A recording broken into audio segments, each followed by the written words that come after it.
Hello there! From behind the yellow line, this is Trammin episode 255. My name is Kirk, and today I'm joined by my friend, and he's up to something, Freddy.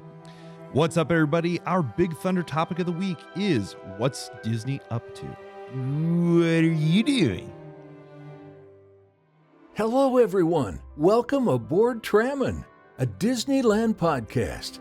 Please lower your head and watch your step while boarding. As a courtesy to other passengers, we ask that there be no eating, drinking, or smoking on board. In just a few moments, we will begin our trip into the Disneyland Resort news and topic of the week. Ladies and gentlemen, this tram is ready to depart. Driver, you are clear. Welcome back to Trammin, everyone. Happy Wednesday.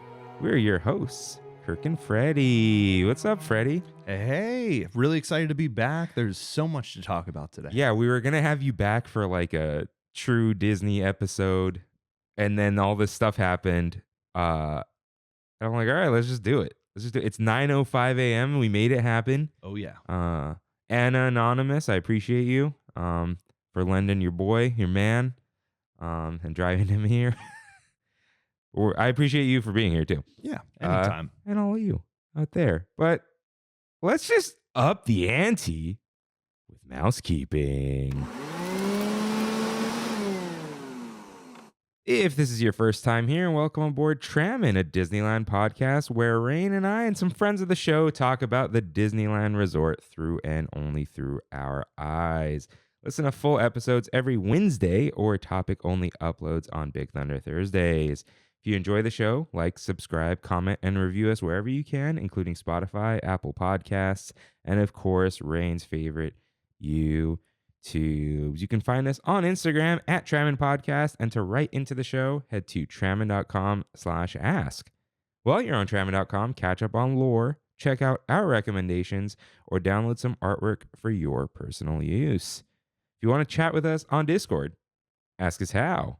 If you have Discord, boost us so we can provide a link. But you can find yeah, you will get a special role called Hondo's Boosters. So Freddy was right on the money there. But you can find all these links and lore on Trammin.com. So let's get in some news.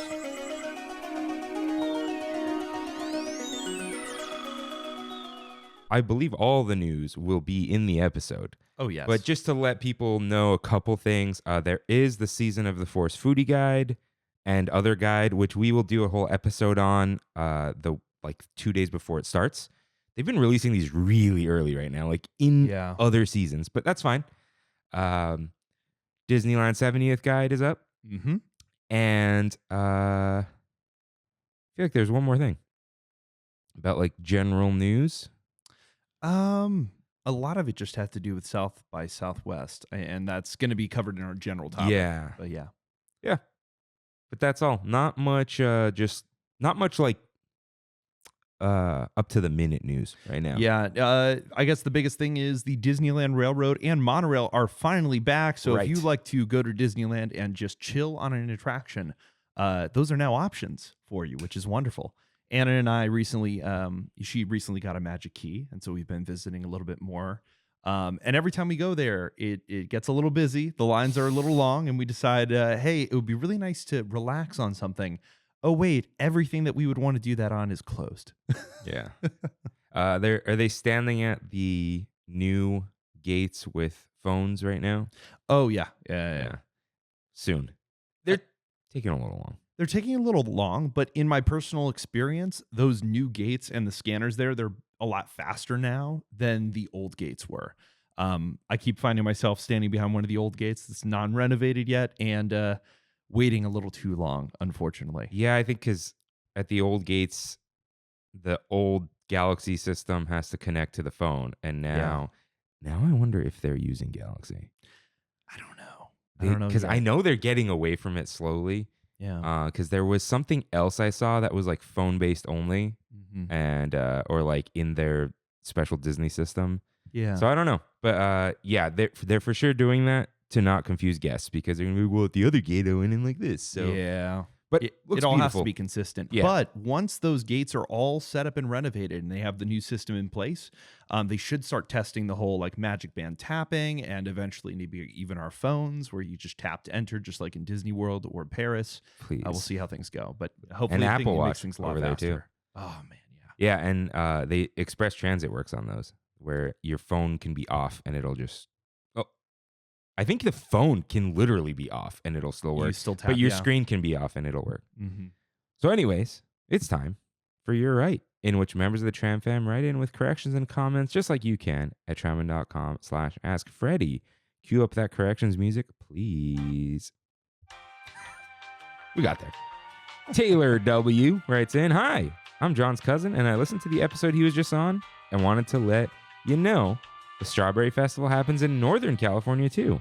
It's so fun, and I highly recommend attending. Nice. Cool. Maggie L. writes in, hey, Kirk and Rain. Sorry, I'm episodes behind. Don't worry about it. But I have to chime in on the pirate smell topic, the romanticization of Disneyland episode. Totally agree that smells take you back to a memory the most. Growing up going to Disneyland, I never thought about the pirate smell. But as time went on, I started to get more excited every time I get to smell that smell. That smelly smell. Then on my last trip, I'm intentionally taking a big sniff at pirates before exiting. I wish I could bottle that smell up. Some candle companies claim you can, but I don't know about that, Maggie. My boyfriend that just started going to Disneyland as an adult doesn't understand that at all. So I'd say nostalgia plays a huge part. Also, I definitely listen to Trammin because you guys remind me why I love Disneyland when I can't physically be there. Like talking about the smell of pirates. Just brings me so much joy. There's so many layers to romanticizing Disneyland, seriously. Me personally, not to get depressing or anything, but I romanticize Disneyland because it's the one place my family were together and always happy. My parents are now divorced and my brother lives in a different state. Every time I go to Disneyland, I get to reminisce on those carefree days watching Fantasmic with the best view right up to the fence before the dining package took over and singing along with the birds at Enchanted Tiki Room. Nostalgia definitely makes those things way better than it actually is, but I'll never stop romanticizing Disneyland. It's truly my happy place. Hang on to those happy memories, everyone. Oh, yeah. These are adorable pictures that she sent through Instagram to give visual aid. Love the old Disneyland Hotel photo ops. They kind of try to do that now. Man, there's something about the good old days. Love the Tram to Disneyland sign. Thank you, Maggie, for sharing. Erica G writes in, okay, I have to put in for You're Right. Not sure if this is the right way, but whatever. And, trammin.com/ask, but you can do whatever you want. As a NorCal girl myself, growing up, going to Six Flags for field trips and going just for some fun in the summer, it was awesome. It is definitely not Disneyland, and I don't think they try to be. But a simple place like that made me love theme parks and sparked my love for Disneyland. I had a season pass for about 6 or 7 years through high school, and me and my friends would go and have so much fun. Yes, it's sketchy, but it's definitely not a miss. Also, it's a Vallejo. Thanks, you guys. Erica. Yeah, so there's 2 Six Flags up there, which is crazy. Yeah. Which is, now that they're all part of Cedar Fair and everything. All the roller coasters in one place. I don't think Six Flags is a miss. If I said that, I'm sorry. Six Flags is fun. It's just sketch. Fun, yeah. It's sketch. Absolutely sketch. The food sucks. Yeah. And the crowd is... the crowd is more sketch than the park is. Yeah. Disney crowds now have no respect for the people around them anymore. No, absolutely but not. It's a different beast at Six Flags. Yeah. Robert writes in, nerd alert, he says, but Freddy's here. I think you're going to love all this, Freddy. Oh, boy. So I just have to chime in on this episode. Awesome episode. But what about the People Mover, Rocket Rod Cars, or Skyway? It was just modern stuff, Robert. Don't worry. But I also have some fun facts to add to the discussion. The Jungle Cruise boats are actually powered by propane, or at least they were back in 92. I remember riding and the skipper saying, wait, does anybody smell gas? Nobody light a match, along with the pungent smell of the propane cabbage. Also, if you listen closely to the motor, you can hear the hiss of the propane or CNG. Yeah, it's natural gas. What is it? Compressed natural gas. Injection system. The wheels on the Indy Ride vehicles actually move the vehicle, and they have four-wheel steering. Not only do they run on the electric track underneath, but each unit has a small gas engine to provide power to move them into the maintenance bay. Whoa. Casey Jr. is hydraulically driven by an inline six-cylinder CNG engine. Extra weights were added to the operator's car, along with training the operators to lean forward to keep it from derailing on the incline sections of the ride. The chain lift was also added to aid the train up the hill since the hydraulic motors were not strong enough to pull the train up the incline. Last fun fact, the spin speed of the teacups are actually limited, believe it or not. Each cup is fitted with a brake that will slow down if it spins too fast. It's to prevent excessive wear and tear, but through my eyes, I see a challenge. Anywho, I hope those fun facts spark curiosity. Hopefully I wasn't too much of a bore. I can go on and on when it comes to this topic. I guess it's the suppressed engineering student within me. Oh, Robert, this was very fun. Not a bore at all. But we got I want to give people a little preview of the Discord because JD chimed in. I'll nerd out with you, Robert. You beat me to it. I was going to bring up the CNG conversion too. I believe all the Main Street vehicles are CNG converted. Jungle Cruise uses the GM 2.5 liter Iron Duke motor for propulsion. Same engine found in the LLV U.S. mail vehicles. Those are the old. Oh my gosh! Yeah. Those are the ones that they're still driving around, but that are being replaced. And Robert says, the Grumman Fireball specials. Yes, I believe all the vehicles on property are CNG now. Some carbon footprint thing. Guess people were complaining about the black cloud that the tram would spew out when it left the platform. Walt's fire truck was the first Main Street vehicle to get converted. I think it's cool that they converted the subs from diesel to electric. I'm really interested how they did that. And I can explain that. He will in a moment. And I love how the maintenance storage bay for the Storybook boats is behind the waterfall. It's the little things that stick out for me. Freddie, chime in however you like. This is right up your alley, man. He's smiling. That fantastic. Smiling. So the submarines at the submarine voyage, when they converted them to electric, they actually got to add additional rows to the submarine because the motor bay was shortened. Basically, you didn't require as much.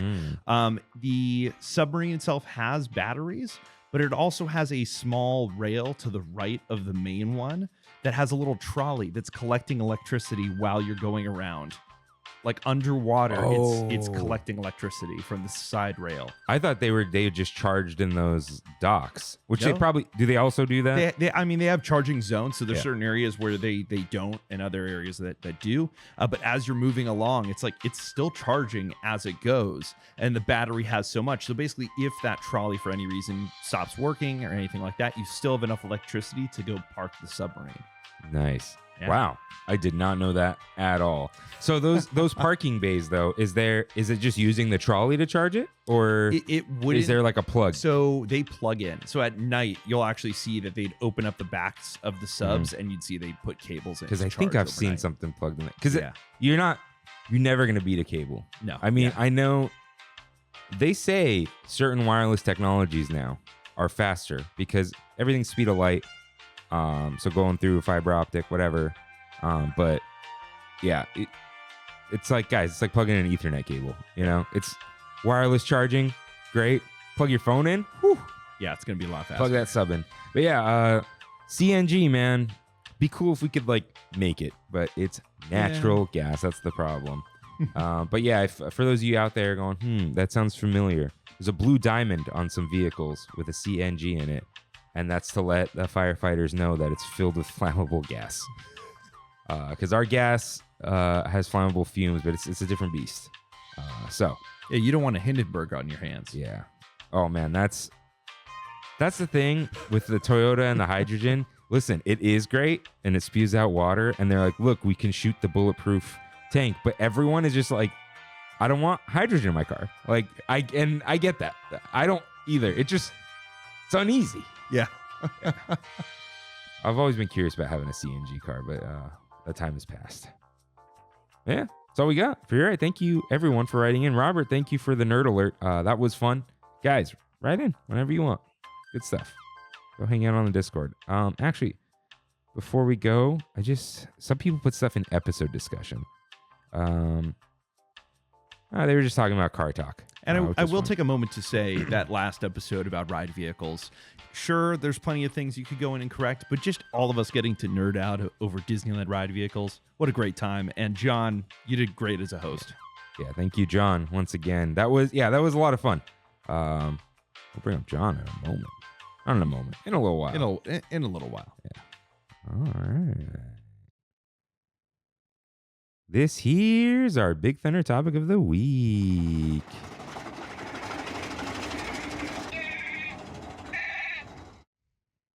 What's Disney up to? So, Disney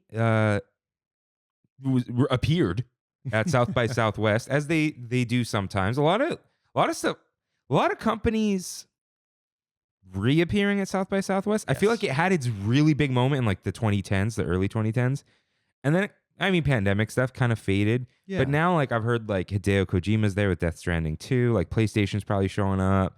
I guess Disney's there. It's like a Austin Tech Bro conference. It very much is, and it's a mixture of tech and entertainment. So you have a few movie premieres, show premieres, stuff like that.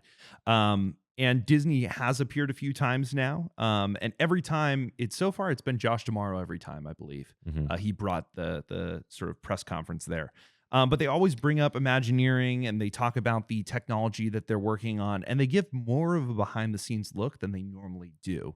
And that's something that's really exciting about it. That's where we got a lot of our news here that we're going to talk about today. So that's going to be like a huge part of what we're talking about here for our Big Thunder topic, as well as the 70th anniversary guide that came out on the Parks blog. So we'll get to that in a little bit. But starting with South by Southwest, they started the presentation with a big sizzle reel showing all of the worlds that Disney owns, and look how we integrate this into the parks and everything like that. And that's kind of what this was it was the movie divisions talking with Josh D'Amaro and Imagineers about how they bring those places and things to life. Yeah. Did you, are you familiar with Poseidon Entertainment?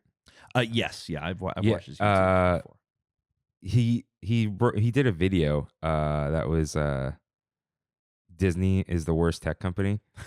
And they kind of are, because I mean, hopefully they're moving on from that, which is what it seems, because they talk about all these cool little things that they have. They bring them to a show. Yeah. They bring them to the parks under training mode, or like for 6 days, and then they disappear forever.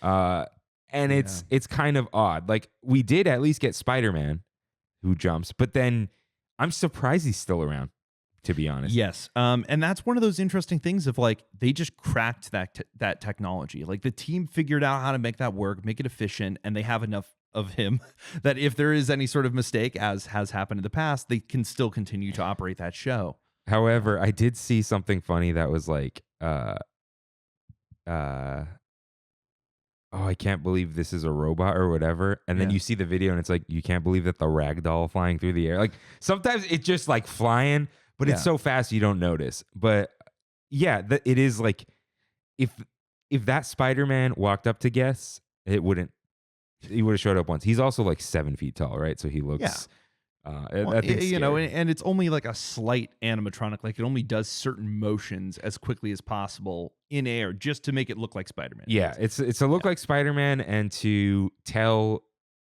I guess, that the voice if it's going to go wrong, so it could play the track. And and it could adjust kind of midair a little bit. But yeah, let's start getting into some of this stuff. So first up, the BDX droids. Yeah. And the new animatronic alien named Otto, who looks like who's our buddy? Oh my goodness. Hey, from Rise of Skywalker, the little guy there. Oh gosh, the name was in the Parks blog, but I think they're Andorians or something like that. But you've seen them in The Mandalorian before, working with droids, and now they actually have one on top of those BDX droids, the little Huey, Dewey, and Louie droids that have been walking around Galaxy's Edge here in Babu Frick. Oh my gosh, little Babu. But it's the type of thing where they've demoed these droids before, they've shown them walking around, and now you're just iterating on them in terms of adding a little animatronic figure. I was actually pretty impressed with, it's kind of like the little Groot that they've had in the parks before in terms of interaction. He stays on the head of the BD droid, right? Yeah, he just stays on the droid, and he's going to be with the other droids. The big news is that they're going to be bringing these droids to Walt Disney World, Disneyland Paris, and Tokyo Disneyland, which is very fascinating that it's going to Tokyo. They're trying to like grease the palm so they can get some Tokyo technology. I know the exclusives. You said the exclusive might be up, but it's also like, let's share. Let's be friends. Well, it's the type of thing too that it's like it's a cute droid. Let's have them walk around and like get the people in Tokyo excited. They're also having Star Wars Celebration in Tokyo coming up. Okay. And so that's when I assume they'll premiere there. They're also introducing a new Star Tours mission exclusive to Tokyo for a period of time just because of Star Wars Celebration. I assume it's going to have to do something with Andor. We'll see how that goes. Otherwise, these BDX droids are also going to be inside the Mandalorian and Grogu film that comes out next year in 2026. Along with that, we are also going to have Mando and Grogu taking over Millennium Falcon Smuggler's Run. Yeah, that I'm really excited for. Before that, are we gonna get the droids walking around without droids in training? They'll still have a handler for sure. They're not walking around on their own. They're not going to be in auto mode. Yeah, no, you're always going to have people walking. But maybe like they won't have the sign, Yeah, no, I think the demo sign might be taken out, but you're still going to have handlers out there just because you don't want somebody coming in and just kicking them down. Even when they did the droid demo in Tomorrowland before Galaxy's Edge, that was kind of their big thing is they had kids climbing on top of the droids. They had people knocking them over. Like it was the whole reveal that, hey, these things can't be that expensive or you're just going to lose money over time because people are just going to destroy it. Honestly, they might have them walk around with a character. Yeah. And they might not even be in their triplet form because BDX droids are little like assistant droids, right? Yes. So, like a Jedi would have a BDX droid with them like he does in Jedi Survivor or Fallen Order. Yeah. So maybe you'll have a Jedi walking around. I mean, it would be cool. Yeah. Any character with a little BDX droid following them because then if like a kid sees that the droid belongs to someone, they're less likely to jump on top of it because they're not like, oh, this is mine. It's like, oh, that's his. Yeah. Kids for the most part. Well, and they're going to follow the lead. If like you have a character or you have an entertainment host who's like treating the droids like they're, droids, it'll lead to, oh, these things, I should treat them nicely. Yeah. And, they got some intelligence. And they might be able to make the controls be more like hidden or whatever. Yeah. Like right now they use the big Steam Deck because one, it just runs Linux. Two, they're testing all the different functionality. Yes. But they're not going to have the little droids throw back in a circle if they're following a Jedi, like they don't have to adjust on the fly as much, especially if they've got a new version of it. So yeah. Well, they've been doing so much testing with them lately. They were demonstrating on stage how they've taken basically simulations of these droids and just put their operating programs in the simulation just so it can try all sorts of different terrain and do all this stuff. So that way, when they do unleash them into the wild and they have minimal supervision, you won't have somebody with a Steam Deck out there. Maybe you have one, but the rest are just all completely operated autonomously. Yeah. And it's funny because you think like, oh, are they spending all this money on the parks? It's like, I mean, they kind of do have to, but also it's kind of easier if you figured it out. It's easier to just build a robot for a movie than animate him in CGI. Yeah. Because now you just have a robot there. Like, they have Grogu as the puppet. And I think everyone's just like, we're cool with it kind of looking like a puppet because we know it's real and it's cute instead of it being uncanny, Absolutely. So, yeah. So let's talk about Grogu, Lightspeed to Endor. They're taking over Smuggler's Run. Absolutely. I love the little teaser that they posted of them being like, oh, let's check this out. A little dorky, but yeah, a little campy, but that's fine. Are they going to take half the reason they're taking long is because they want to sync up with the movie. Yes, for sure. Yeah, but seems like maybe Chewie might not be in the queue. I think they're taking out Hondo Ohnaka entirely. Really? I think that they're going to take him out entirely and put in a Mandalorian and Grogu animatronic in the pre-show. I wouldn't be surprised. Sure, they might be able to keep Hondo in there. I just don't know right now if they will. based off of, hey, we're going to spend all this money, we're going to retrofit the attraction. I'm pretty sure it's going to go down for refurbishment, and that will be where they're taking time. They also need to switch out some of the GPUs that have been sitting in there cooking since 2019. So it's a situation where I think they're going to go in and retrofit the entirety of it and put in these new missions. It wasn't specified whether this is going to be one mission that you go on where you're going to visit these 3 locations. More than likely, it's going to be randomized. You're going to have 3 different missions that you can go on. That's kind of, where it seems that they're going to lean in. And to have them be classic original trilogy locations is part of trying to almost bring Galaxy's Edge in line with people's expectations for Star Wars. Yeah, it's weird because we've talked about this for a long time, like going back, making it classic, whatever. I think Star Wars, I think we've seen like the classic movies are just going to stick around. Yeah. They're like part of classic media. And it's like if Back to the Future can stick around the way it has with nothing extra, and like there is no real world building around Back to the Future. No. It's just cool. Yeah. Right? You can have a land stuck in time. It'll be fun. We have Cars Land. It just stays Cars Land. And new kids like cars. So it's just like, it's fine to have that. It's fine to have the old characters, and maybe, they'll slowly figure it out. And I think now that they've kind of dropped the Your Star Wars Story thing, they're just like, okay, we'll figure it out. And maybe, who knows? Maybe in the future they'll try again with like the in-universe merch without Star Wars boxes. But like, I think most people don't care at all. So as long as you don't have, it's like, as long as the carts and the cash registers or whatever are still in theme, it'll still work. It's like, maybe don't have too many boxes with the picture of Darth Maul on them, like I saw. But like, if you get like close enough, I think we'll be good. Like they put the restroom signs, they put it with the funky font. Yeah. I think if those were there from the beginning, they wouldn't stick out to us, right?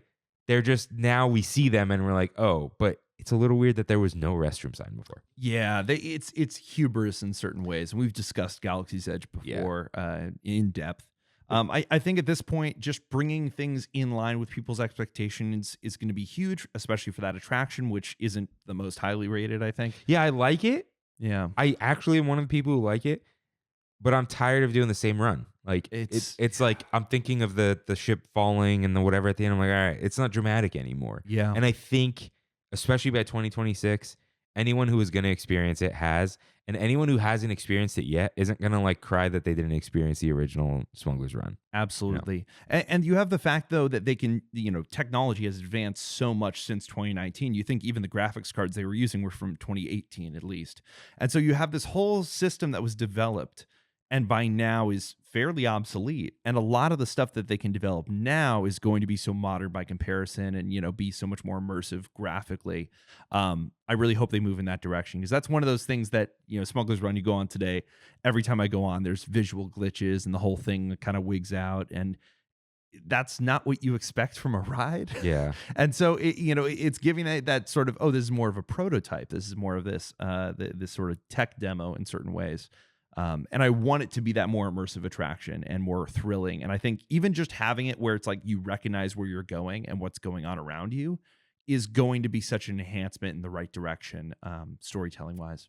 Yeah, I think it'll be cool. I think, I don't know if they'll do it, but it can even be like a bounty run. It's like you're going after someone. If they have, I assume they'll have Mando and Grogu in the new ship.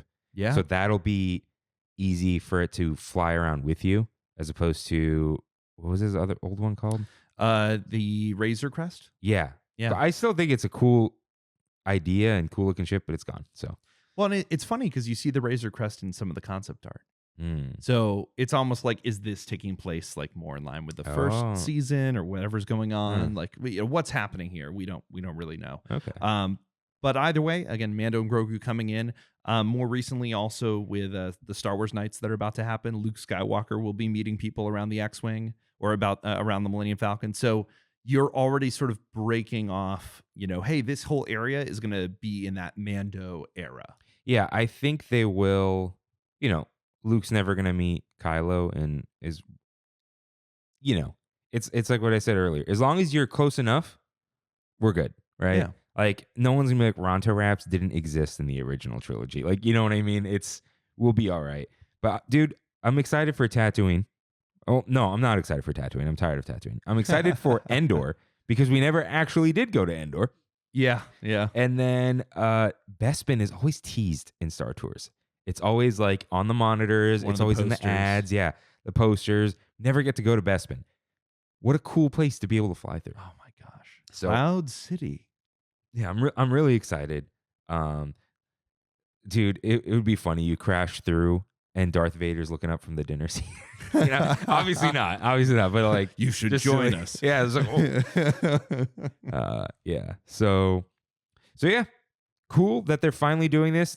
Took them quite a while. You know, something I just realized too is by integrating these classic locations, you're just one step closer to making Star Tours more irrelevant. Yeah. Still, I think we're a ways off from that. But yeah, we'll get more to Tomorrowland in a little bit. Do you want me to adjust this higher? Because you're crouching a little bit. You seem uncomfortable. Nice. That's why. You could over here. You do what you got to do. There you go. That's gonna be better for it. Doesn't matter to Rain when he comes back. He just sits back and takes it with him. So, all righty. Fortnite digital integration teased. Yeah. That whole digital world that Disney's working on with them. I mean, they invested several $1 billion into Epic. Yeah. And they originally were just talking about, hey, we're going to build basically digital theme parks in certain ways. You know, that's kind of what they're looking at. But this is the first time that they talked about integration with the parks themselves, where you would experience this new version of Smuggler's Run and unlock something. And through that integration, it would actually tie into Fortnite, where it's like, oh, and now you've unlocked like a special skin, or you unlocked, I don't know, whatever your parachute is, and now it's the Millennium Falcon, something like that. That you would start getting these little tidbits, these little rewards for, hey, I went to the theme parks, I experienced this thing, and now I get to take it home with me. Yeah, sadly, that's in Play Disney Parks right now. Yeah, I wonder if they're going to either relaunch the app or just do another one. They're going to have to do another one because it's so bloated that I think that's kind of the issue. Is on the back end, it's like you built something that's so heavy and it burns through people's phones so quickly that they're just not interested in opening it in the park. Yeah, you know what? It'll probably be some sort of like Epic Fortnite type app because it'll have to just be a lot quicker to connect to things, like be able to do weird stuff in the background. I don't know. Yeah. Because right now you have to like open the app and have Bluetooth on and have it on and accept them. I don't think you have to accept the mission, but you have to have the app open when you get on a Millennium Falcon. Because I've done it before. It is cool. You get some credits in the app after running the thing, but and I remember when the data pad was its own thing. They had it preloaded on phones for us to demo before Galaxy's Edge opened in 2019. And there was like trading where you could trade like the little rewards that you would get, the little costumes and stuff like that. You could actually spend the credits that you earned on those things. So there was a whole game to be played, and it was so heavy that unless it was its own app, it wouldn't function. And so putting it in the Play app, it just didn't work out. So they cut out like half the features and then launched it. Yeah. I mean, that's kind of what we were saying. They start this really cool thing and they're like, But to get to that point that you're demoing it with your cast members like weeks before opening, and then you're like, let's take this back and roll it back. Yeah. Yeah. All right. Well, we'll see how that goes with Fortnite. I think they're just continuously teasing what they're going to do, but until they do an official huge launch, we won't really know what their whole digital frontier is going to look like. Yeah, and have like their own world. Yeah, because right now it's in Fortnite, and it might still be in the Fortnite app. Because that's where kids go now. They just open Fortnite, and there's a million things you could do in it. It is a metaverse. Well, and that was the whole point. Is that Disney was like, oh, this is what the metaverse is supposed to be, and this is the metaverse that's actually working and getting kids' attention. So then there you go. Yeah. So we'll see what happens. You might make me put Fortnite on my PlayStation. Oh my goodness. I'm not dropping in, boys. But let's drop in to Monsters Inc. Door Coaster. With they showed, it was just that clip, right? Just that clip. Just like, hey, you're gonna load into a rail that gets lifted. So imagine you're walking up to the gates at like Space Mountain, but the seats are facing towards you. So instead of like loading into the sidecar where it's like one person gets in first, then the next person, you're going to load in at the exact same time. You're going to load in like facing, towards where you're coming in. And then it lifts the entire platform. The entire coaster gets lifted on the rail up into the ceiling and then attached to the main track where then you are propelled forward. And as you move forward into the main building, that's when all of the cars appear to rotate. So you do have some rotation with these vehicles, but I'm pretty sure it's just going to do with the load in and not during the coaster itself. But really, they just talked about with Pete Docter from Pixar, the whole idea of bringing that story, bringing that that moment in the films to life in a way that the guests kind of wouldn't expect to actually be delivered on. And really that you're getting that whole entire thing, the whole factory door thing. They talk about, hey, when we were pitching this idea, where did all the doors go? It's like they literally pitched it as, oh, it's like a Disney ride. And now it's going to be built as one. Yeah. And like you said, like in the movie, the doors, they come up and then they get pushed on. They get loaded onto the rail, just like you're going to. I think what's interesting, we're going to talk about Stark Flight Lab later, but Disney's been experimenting with this vehicle attaching to ride system thing. Yeah. Which is probably used to be a really scary thing. Like probably one of the first ways they did this kind of thing was the track switch on Expedition Everest. Yeah, that's they're like, oh, we hold the vehicle, we change the track. Mm-hmm. Scary stuff. And it's super slow. Where like Hagrid's does the same thing, but it's a lot quicker. Yeah. Because it's newer. And then I think we kind of started this with the Rise escape pod and the elevator system too, the lift system. But like, hey, we're on this trackless thing and then it gets hooked into something, secured, and then moved. Yeah. Like you went from one system to another in a way. And then we're getting this after Stark Flight Lab. So Stark Flight Lab is going to be the chair gets attached to an arm. Right? Yeah. It's moving on something and then gets disconnected, attached somewhere else. And then Monsters, Inc., we're going to put vehicles that are sitting on a track and move the track. Well, in the track moving part, they've already done that with even Hagrid's, again, as you mentioned, where it has a drop track. And so now that drop tracks are a thing, you can have the track lift. There's a bunch of patents that you can find now about roller coasters and from roller coaster manufacturers as well as Disney themselves.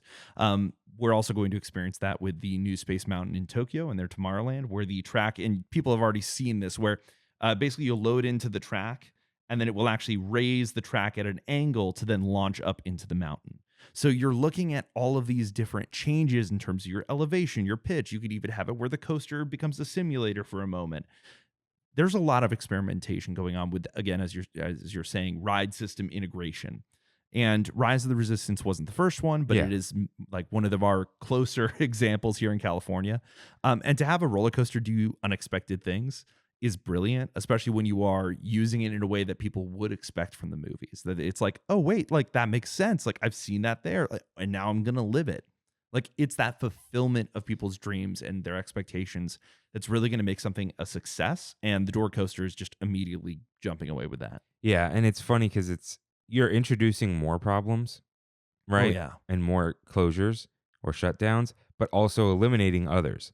So I think they know for sure how bad guests are at loading. Yeah. And how much worse guests have gotten at loading because everyone's just an airhead now. They're just looking around, looking at their phone. They don't understand the urgency. And it's almost like, why should they, right? They're just hanging out at a theme park where, Space Mountain, guys, we've talked about it a lot. You see everyone stressing out like, we got to launch 60 seconds. Let's go. People aren't in that mode. No. So something like Tokyo, it's like, oh, you can just kind of load wherever, whenever, and the ride's just going.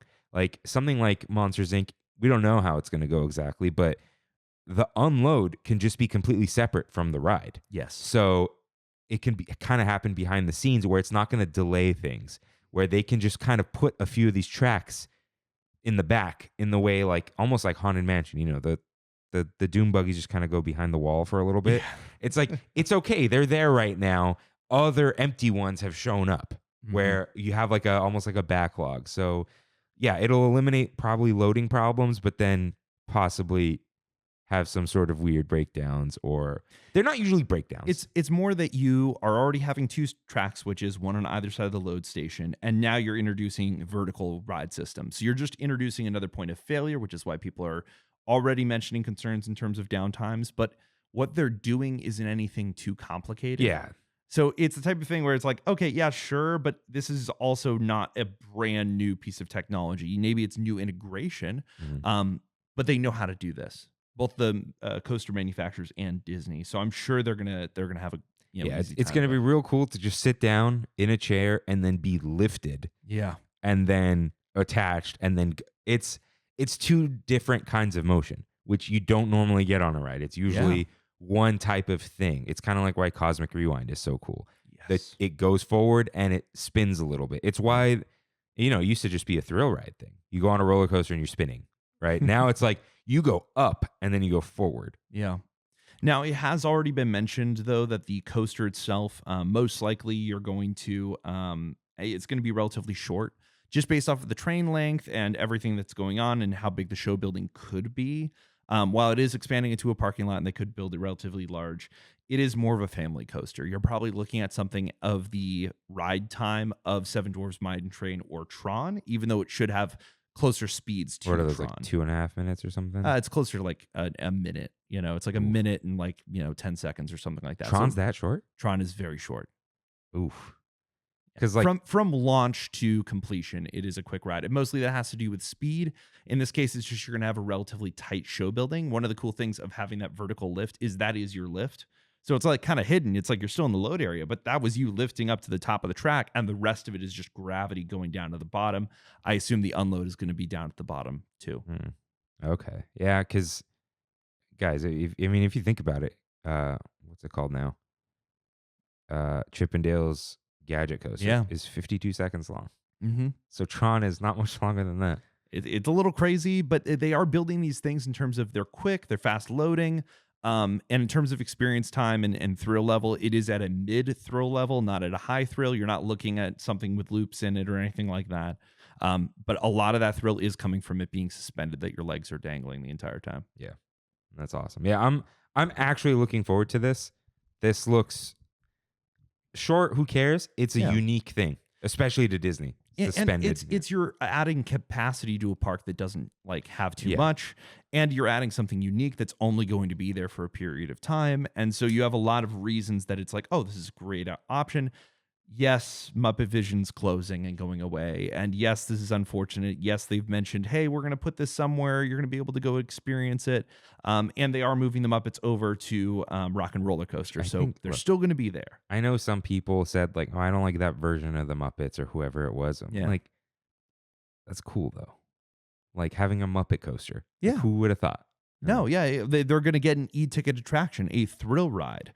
But as someone who likes Aerosmith, like, it's fine, dude. Like, we don't need the Aerosmith roller coaster at Disneyland anymore. I know it's at Hollywood, but like, in the end, I think that the way they're doing it just makes sense from the fact that you're already in these New York style set pieces. Like the facade work is, you don't really have to change it that much. You're just adding in the monster, the Monstropolis setting, and then expanding it back so that you have the whole scare floor in the factory there. It makes sense why it's going there. It's just, it is unfortunate to lose a classic. I think I did see a lot of reactions where people were seeing the load and they're saying, wait, they're actually building this. Like, they're actually making the thing that we want in certain ways. So it's like you're kind of competing against like your nostalgia versus they are building something cool, there it is. Yeah. I mean, I've said it. Like, I don't think Walt Disney found things to be sacred. No. He's like, just tear it down, build something else. Like, I'm in, all right. Speaking of tearing down a lot, the Cars Frontier ride. So they showed some concept art for the ride vehicles. So each car is its own character, and numbered. They showed 3D mock-up of the ride vehicle. It looks like it has a track. Yeah. And they showed the video of they bought some off-roading vehicles, drove them off-road. I mean, they built a little road just to see like what does it feel like? What are the forces going around? Like, how is a car going to react to this? And Yeah, they showed it in 3 steps, almost as an illustration of that Imagineering process where it's like, hey, they went out into the wilderness. They actually went out to, I'm not sure if it was a national park or anything like that, but it had that sort of majestic view, and they were actually off-roading there. Then they did the off-roading where they had their own track layout, and they said, this isn't the final layout, but this is kind of to give that element of thrill. What are we expecting and everything? In the concept art, you can see the vehicles going through water and jumping over hills and all sorts of crazy stuff. And a lot of that was lending towards the idea of this trackless off-roading ride system, which we have seen demoed in the past from previous companies. And so it was the type of thing where it's like, okay, maybe they will do that, and that would be revolutionary. But clearly, based off of the actual mock-up, you're using, yes, it's going to have its own tires. It's going to be self-propelled in that way, but it is going to have a track that basically allows it to be powered the entire time. So, and also in terms of safety, that it's like you actually have something that it's bolted to, so that way it actually can't jump the track. Just makes sense from Disney, doing that. It's like, okay, this isn't as cool as I want it to be, but also it is something unique. It's interesting that instead of being on sort of a hydraulic lift like Indiana Jones, you really are going to be feeling those bumps. That it really is going to go over hills and it's going to bounce off of things, but you are going to have something anchoring it down. so, yeah, so that you don't think tracks are red herring and they're going to do the off-road? No, I It's think too soon for them. I think it's too soon for them. I think that the way that 3D printed piece is, that you can kind of see a little bit of an illustration where it's like a gimbal, that it's on the rail, but it has that freedom where it can kind of bounce back and forth, almost like the Autopia, but with like some type of control where it's going to prevent it from slamming into the track. It's that type of a thing where it's like guided. So it's going to give you a little bit of freedom, but not a lot in terms of the motion. I don't expect you to be able to have any control of this vehicle, even though they have the steering wheel there, But even that would be cool if you could have a little bit of a motion with it. But being able to still get that feeling, and it could technically propel itself enough that it will have a jump. Yeah, because they showed the car airtime in the air. So I think the vehicle will have airtime for sure. I just think that it has more control in terms of that gimbaled motion, that it will prevent it from having too much airtime or from bouncing off of things too hard. Like, it'll cushion the impact of things.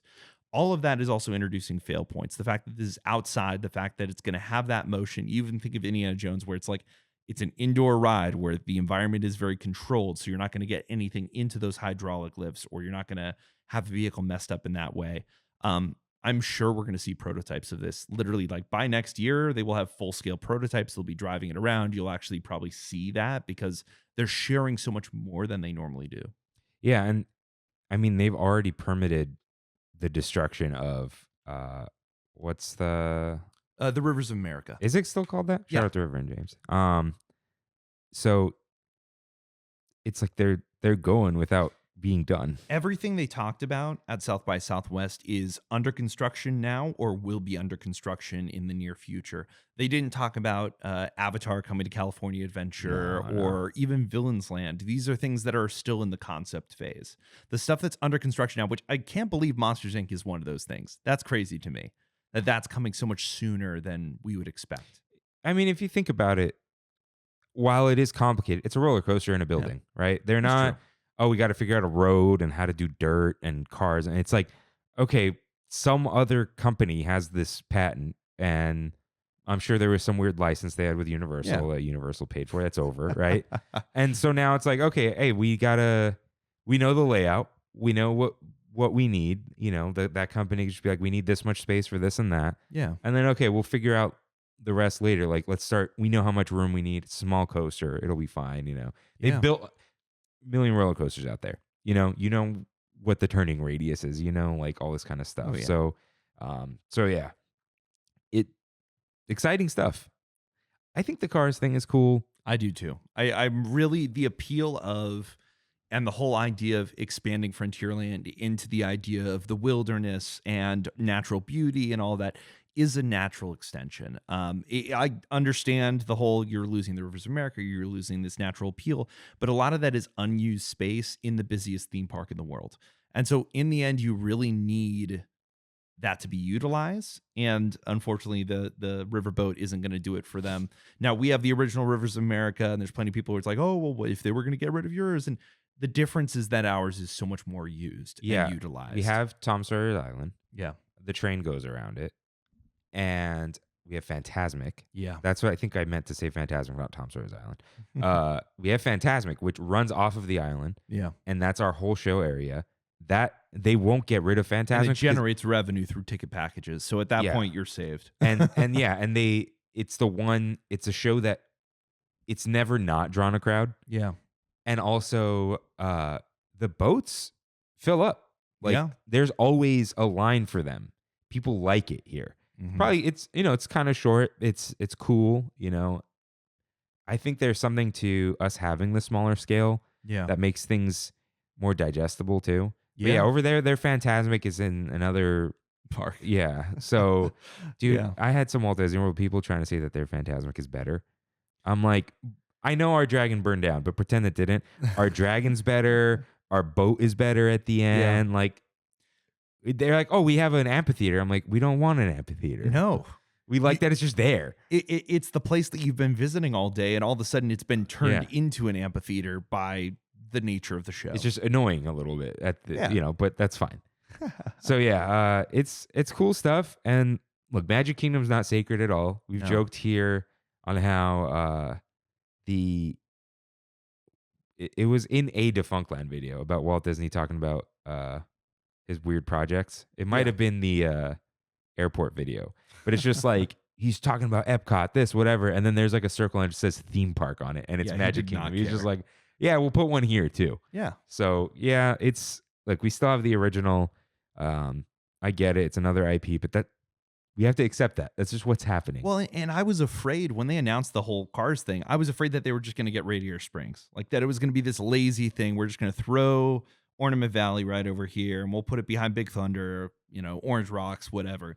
To have something unique that's going there is exciting. We're gonna have a Cars cool. rally movie, aren't we? For sure. Yeah. There's no way that you don't. That would be pretty cool, though. Yeah. Like, all right, we get it. I am Speed. Like, can we do the? And it's all about going through nature and appreciating this. Yeah. that could be fun. Yeah. Slow down. Yeah. Slow down. Look at then touch some grass. Yeah. With your tires. Yeah. All right. So, we had some Tomorrowland talk. With Kevin Feige. He talked about how Tomorrowland and Epcot inspired the mid-century modern future of Fantastic Four, First Steps. The Fantastic Four are coming to Tomorrowland this summer. Not Avengers Campus. Yeah. Which is wild. And it's the whole thing that Marvel hasn't been in Tomorrowland since they had the Stark Expo. Mm-hmm. And that was like this was in this era where at first they're like, okay, Star Wars is going to take over Tomorrowland. Yeah. Then it's like, no, Marvel's going to take over Tomorrowland. And now we're not sure what's going to happen. And now neither have. So Tomorrowland's kind of left there with nothing. And so that's kind of the problem, is that Tomorrowland has an identity, has history, and nothing is really playing off of that in a true way. And then here comes along Kevin Feige, and they're talking about it. Even at D23, they had the entire panel about the 1964 World's Fair. And then literally Kevin Feige comes out, big surprise to all of us, and is talking about how that World's Fair and how Tomorrowland has influenced the Fantastic Four. And once again, reiterating it now, just to have them go there in Tomorrowland, it gives me so much hope that it's like, okay, really that soul, that spirit of exploration and optimism is going to be able to continue in Tomorrowland. Fingers crossed the Fantastic Four really does hit off and does well. I mean, even Kevin Feige needs it too, leading directly into Avengers Doomsday and Avengers Secret Wars. So this really is the kickstart of like the whole big new end of the saga that they're going to have. Yeah, and almost a kickstart of people caring about what's going on, because it got super messed up with what's his face. Yeah, with Jonathan Majors and Kang. Yeah, do you think this is another bet like Lightyear, or they're just having some fun in Tomorrowland? I think very similar to Lightyear, where Lightyear had not a very expensive, but they had a very in-depth sort of, hey, look, let's meet the space astronaut version of Buzz Lightyear here at the bottom of Space Mountain before you go on the ride. It was a very clear integration, very clear pitch to guests of, hey, do you care about this? Would this be interesting to you? And the audience showed that they didn't care, both in the movie theater and in the park, where they were very confused of who's this random astronaut. I liked that it was like a reference to the original Spaceman in Tomorrowland, Spaceman, Spacewoman. And Fantastic Four is actually doing the same thing, which is really funny. Like it's more in line with that whole like sort of kooky, sci-fi look. And I just having them be there and walk around. They even tease that they're going to have Herbie, who is their like little, robot. They're building him as an animatronic already. Interesting. Now, this is, it's like a spoiler for Fantastic Four, but I feel like everyone knows they're not going to stay in that world, right? Yeah. It's going to be the only movie with that setting. Yeah. So for now, yeah. I don't think it's going to be a permanent Tomorrowland thing. I think they're just going to have some fun. And if they're building an animatronic, I think at some point he might show up in Avengers Campus. Like we'll just pull him out later. Yeah. Because and part of the whole thing, and this is an interesting, I think this is in the Hollywood Reporter or something like that. And we'll get into more Robert Downey Jr. stuff in a little bit. But a lot of these worlds that they're building are all going to play into Secret Wars, where if you're not familiar with the comics, basically all of reality will die in Doomsday, hence it's Doomsday. And so not even the Avengers, even the main Marvel universe that we've been watching will end. It will come to an end, and then Secret Wars by the end of it will sort of reboot what we've been seeing. And the idea is that it would bring together the Fantastic Four, the X-Men, and the Avengers all into one world, all into one canon. And so it kind of is like, hey, the mutants have existed now, and the Fantastic Four did exist back in the 60s, and now are part of our existing future. So the Future Foundation is a thing in New York City. So that whole futuristic New York and that optimistic idea is going to continue into the MCU going forward. So even though their world might come to an end in the end of the Fantastic Four movie or going into Doomsday, their world, their New York, will be a part of Battleworld and then live on afterwards as part of the spirit of the MCU. So that whole optimistic vision of the future can continue, especially through the Future Foundation, the fact that the Fantastic Four will continue post Secret Wars. So like those characters are going to live on. It gives you that chance of, hey, if this does succeed, if people are interested in it, you can put the Future Foundation in Tomorrowland without having to do, the whole futuristic New York. That doesn't have to be a part of it. yeah, like almost, Interventions. It's right there. Yeah, I don't know. I don't think I'd be mad if we got a new Tomorrowland and they just called it the Future Foundation, right? Yeah. And Marvel stuff was in there.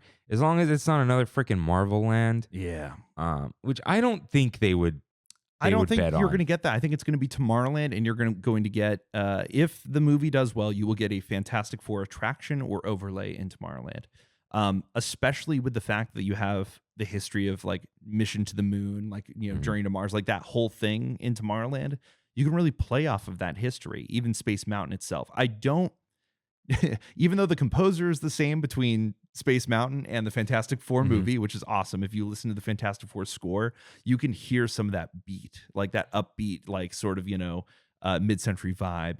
And it would be interesting to see an integration into Space Mountain, but I don't necessarily want a permanent replacement. I would love the Fantastic Four to get their own experience, their own attraction.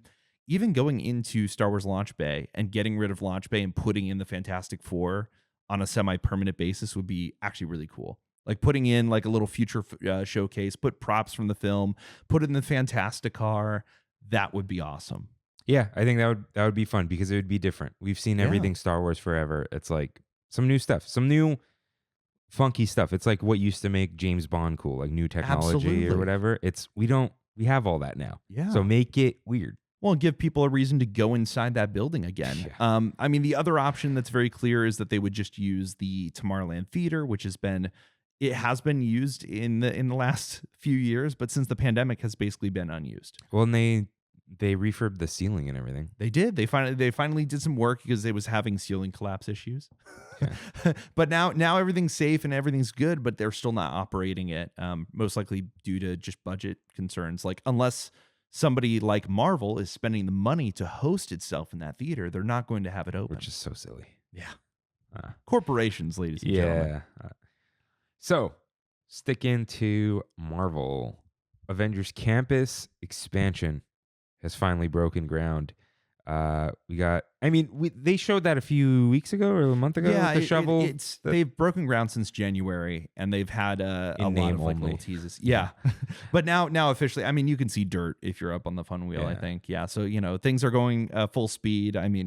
As we know, the trolley is no more and is permanently anchored at the front of the park, which it matches up with the concept art of Buena Vista Street when they opened. So at least the trolley is there and isn't going to go anywhere. And I'm glad that it will continue to exist. Yeah, and you never know what they may or may not do in the future. Never Right know. now, they're just like, all right, we're just going to leave it here. We'll figure it out. Yeah. Because they said they'll have more to say. So Yeah, we'll see. We'll yeah, see we'll about see. that. So we got some behind the scenes of Stark Flight Labs. Robert Downey Jr. says he looks forward to working with Imagineering in the future. Calls it the Area 51 of fun. that was RDJ's quote for Imagineering. I was like, that's actually pretty good. It kind of is because they're very secretive. Yeah. They're when they show a video, it's like even the stuff they showed about cars, it might be like a video game where they showed you something that was current 6 months ago. Yeah. And they were working on a presentation. They're already forward, but they're not going to talk about that. No, absolutely not. Yeah. I mean, they're teasing more to us than they have in the past. Yeah. But at the same time, keeping a lot of stuff, back because they don't, they want it to be revealed to guests at the right time and the right moment. But yeah, it is funny to have such integration with Robert Downey Jr. He must be bored. Oh, I'm sure. Part of the whole thing is that there were a lot of conversations that I saw of like, hey, they had our DJ come in and they were talking and showing him the Avengers ride, like as part of a pitch for him to come back to the MCU as Doctor Doom. Was literally like, hey, look, we're going to get you for this ride too. We're going to get you integrated into this. A lot of the Marvel actors haven't done theme park stuff. Only a few select people. And so it's one of those things of, hey, like we're going to make you a star in our theme parks too. And I'm sure he was down for that. He very obviously cares about his legacy. Oh, yeah. When he comes out on stage every time and he's like braggadocious, Yeah. and that's fine. Go for it. So it's like, yeah, put me in a theme park. I think he's dancing with the one that brought him in a way. Yeah. Disney kind of revitalized his career. Also, like his other stuff is...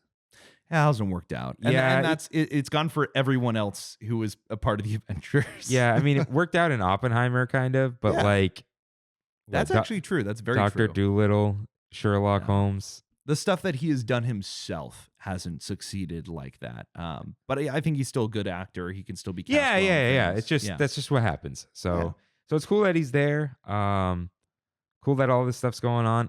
I'm not too excited about Stark Flight Lab. It looks kind of lame, to be honest. It's just an outdoor spinner. It's kinetic energy. Yeah. It's, it gives you something to do when the Infinity Defense line is, 200 minutes. It's better than them not putting anything there. Because that's what we thought was going to happen. So it'll be cool to see. It'll be cool that it's out there. Like it'll be a cool visual. Yeah, kinetic energy. Because overheard at, I don't remember where I was. It may have been at Los Inferno, but it was like over this past week. Someone said, oh yeah, I just came back from the Marvel. Oh no, it was at In-N-Out.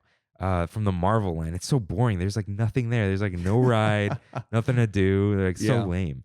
So yeah, it'll be really cool. And I think now that they've given it some more thought, it looks like it won't look as business parky. No, it's going to really integrate a lot more into that whole Avengers futuristic look. They did bring up also that the 20th anniversary of the MCU is coming up in 2028. So it's one of those things where the LA Olympics are happening that year and the 20th anniversary of Marvel. You're also probably going to have Secret Wars premiere then as well in 2028. So at that point, you're looking at those integrations plus Infinity Defense and this whole Avengers Campus World expansion should be open by then. They really love not telling us anything about Infinity Defense. Yeah, they tease the exact same concept art. Like they're still not sure. I think they're sure, and they don't want to reveal a lot because all of the filming that they have to do for it is going to take place with Avengers Doomsday and Secret Wars. They haven't filmed anything. They don't have the assets yet. And so it's like we know what it's going to be, but that's it. Yeah, they have the ride system. They have the show building layout. They have all that ready to go. They know what it's going to look like. It's just timing and getting everything lined up. Yeah, so overall, I think especially because this was just surprise to be sure, but a welcome one. Like it was fun to see all this new news, fun to see them sharing stuff, fun to see concept technology finally being real. Like, you know what? We are going to put the droids out there. Like, we kind of talked about Mando. Remember when he was like teased for D23 to come to Galaxy's Edge? Oh, he's just going to be there now. Yeah. Random question. Not too random. Are they doing another Mando season, or is it we're just getting the movie? Mandalorian is done as like his show is over. He's getting it. They're getting a movie, and that's it. That's so. I feel like there's so much like left unanswered with the show. I don't think so. I think the way they end, like literally them sitting there with their own, now they have a hut, and here's Grogu, and he's gonna raise him. Right. They like, did that. It cap ends very well. It's what, because they went with the Bo-Katan story. Yeah, which they can continue that somewhere else, I guess. They will. Yeah. Yeah. It just they could have just not done that season. You know why? Because they teased so much with the under the water and all that, and we kind of got it, but it wasn't as like climactic as we thought it might have been. But shout out to that first season. Oh man, yeah, so clean, loved it. Yeah. So yeah, good stuff here. We'll see how this goes forward. Maybe will we get more at Destination D23? Oh, for sure. You're going to get more announcements then. I expect more reveals, more teases for the things that are already under construction. They might tease more for Villains Land, just another piece of concept art, just to keep people, interested. I don't know if we'll get anything more for California, just because we're already stuff is under construction, and Coco and Avatar are so far out that we really just don't know yet. Yeah, and that one's it's a Florida-based thing, Florida focused. It's on the off years of D23, but it's still fun to see. Next year in D23 in 2020, 2027, we'll get more, or 2026. Yeah. So we also got some Disneyland 70th news. We got a guide to the 70th anniversary, which starts May 16th officially, but only kind of. Little Pixar Place Hotel style launch. We're going to be celebrating happy with some new colors and decor around the resort. We complained or whined about or waxed poetic about the lack of decor. We're like, oh, they're putting an emblem on the castle. So they said, okay, we're putting the emblem in many more places, and it's going to be ugly. How do you feel about it, Freddie? Personally, from the moment I saw the colors and the logo and everything, it really started to blend in with what they've done in Tokyo. The Disneyland 70 logo, I like, because it's a little bit different than the past. It's not looking regal. It's like, oh, this is fun. Yeah. The shoving giant emblems on top of the what's the Mickey face called? Gosh, the floral Mickey, or guys, it's 10 in the morning right now. The Mickey floral, yeah, in front of the train, and then like where the Christmas tree goes, and then in downtown Disney, it's like, all right, sure. And then they're gonna put this huge Sleeping Beauty castle sculpture in the middle of. They're bringing back the Pixar Fest pedestal, which I know they didn't want to put there, but it's because kids will climb the thing, so they're like, oh shoot, we gotta put something here. I think it was Will from Ohio who said, is it Tower of the Four Winds? Or, it's very much, but not style. Good. Oh my gosh, this does look a little bit better. I personally think that, again, those colors line up with what they've done with Tokyo in the past. This all makes sense because, and we'll talk about it a little bit, but Duffy the bear, the Disney bear, is coming back, so they are leaning in both sort of a history, a whole color thing, as well as bringing in some other international audiences. And I think that that's kind of one of the things that they're maybe looking at, is trying to get some international tourism to help boost the numbers this summer. We'll see. We'll talk about ticket sales in a little bit. Okay.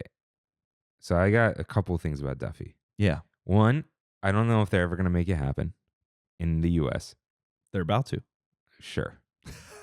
Two, when you're in your board meeting, Disney, and you say, we need to bring stuff from Japan here, Duffy's not what we're talking about. But number three, this is an actual real thing. The Dodgers. A lot of Japanese tourists are on tours, which include tickets to Dodger games, because they have 3 Japanese baseball players now, like from Japan, who are famous in Japan. And they're good. Where they get like, So, hey, tour. Come to Disneyland 70. And they will. Oh, 100%. Sure. They love Disney. They love special events. And they love Duffy, dude. So that's a good point, Freddie. When you're like, oh, international audience, they're going to do it. Summer, baseball, dude. It's going to be a whole thing. And somebody at Disney was smart enough to think, let's do these bright colors. Let's do this whole thing. And sure, yeah, some of us are like, man, we like the traditional stuff. We like a little bit more celebratory, a little bit like, held back, a little bit more reserved. But this is not for that group, that audience, because those people are already going to show up to the anniversary. We've said this before. Like, you and I will critique, but we don't complain too much because it's like, we're there and having fun. It doesn't really affect it. I'm just going to be like, that thing's ugly. And then go on the train. It's like. I mean, I think the Diamond Anniversary, it's like you already have this whole look. And that really, the enhancements that they did there were poignant enough. Yeah. And not too overwhelming versus some of the celebrations they've had recently where it's like, we're just covering in everything. Just throw it out there. Get it in there. And this is leaning in that direction, but also there's more logic behind it, at least in my opinion. I think the whole Celebrate Happy tagline is not the strongest anniversary tagline. It makes sense, happiest place on earth, but still. It's a stretch. Yeah. It's not a stretch. They had this idea that, we're the happiest place on earth. It's like people don't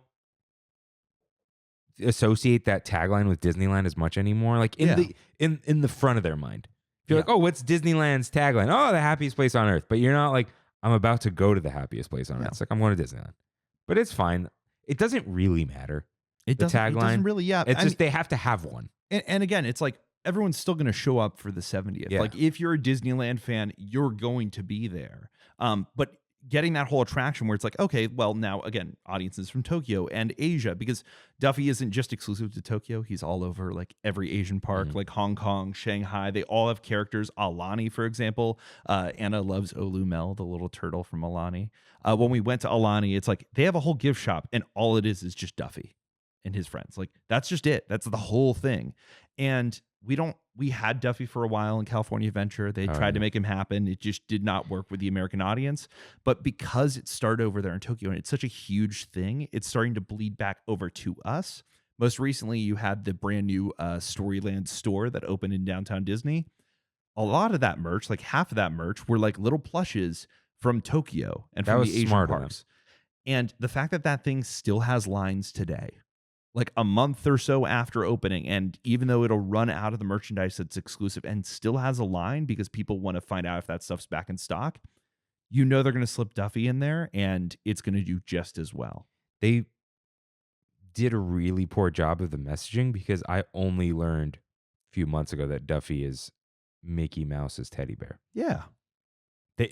That Minnie made for him because he was going to go out on the sea and he was going to be lonely. And so, Minnie gave him a little plush bear. Oh, it's so cute. I think they should do another short. Yeah. Did they do a short? I'm not sure. That's the thing. Like, that's how you get kids. That's true. You just need that visual of Mickey looking at Duffy and playing with him. And a kid's like, I want that. Yeah, I want that. Or they see it and then they want that, Yeah. So, because kids still like teddy bears. It's just a thing. Stuff. Yeah. That's why Pooh Bear sells so well. Yeah. I mean, and he's awesome. Well, and in some ways, it's like that's the thing that blew up was Winnie the Pooh merch. Because that's always been a huge, strong seller. And I think like for the American audience, it's Winnie the Pooh. For the Tokyo and overseas audience, sure, Winnie the Pooh's cool and all that, but Duffy is what really hit them. And so it'll be interesting to see the integration. They will be in the cavalcade that's going to take place. Let me see if I have the name there. Yeah, the Celebrate Happy Cavalcade, which will have Duffy and Shelly May, who's like the Minnie Mouse equivalent to Duffy. Yeah. I don't personally care, but it doesn't hurt me, so yeah, whatever. But Paint the Night coming back, including the Frozen float. Didn't realize they got rid of it in California Adventure. You want to guess why? Too tall. Trolley cables. I thought they removed the trolley cables for that. They didn't because they needed them like in certain places. I don't remember what they did remove. It was the on Main Street. They got rid of the garland. Yeah, that I know. Cables. I thought that's what. I think they had said they were going to get rid of the trolley cables or have them move or something. And I think they gave up on it. Yeah, because I remember hearing that. I'm like, that's crazy. Well, and didn't they replace it with the Incredibles float? And that was what was the one. Yeah. And so now it'll be interesting because I think they'll have the Incredibles float and the Frozen float. So maybe Paint the Night's a little bit longer than it was before. But the entire parade is going to come to Disneyland, which it's a huge popular seller and all that. I'm wondering if they're going to bring back the whole brush, glowing, sort of you can change the color of the floats thing. Yeah, I'm sure they'll try something. All that technology is there. You just sell it. You just make money. Yeah, and they'll have a Paint the Night magic band that dances along to the show. Yeah. And then you integrate it so then you can change the colors of people's magic bands and you get the glowing ears back and you have that whole thing. It was fun. Yeah, I think they'll be able to do the magic band thing, especially because of the new gates. Yeah. They'll push them again. Oh, for sure. Because they keep doing new ones. I mean, obviously they have to because of Walt Disney World, but we get Disneyland ones. They must be selling. They're selling well enough, but I think they've definitely scaled back the production, at least for here, because it's clear you don't need that many magic every bands. 6 months we see a new one, and it's all right. Yeah. All right, cool. Still tempts me. I still look.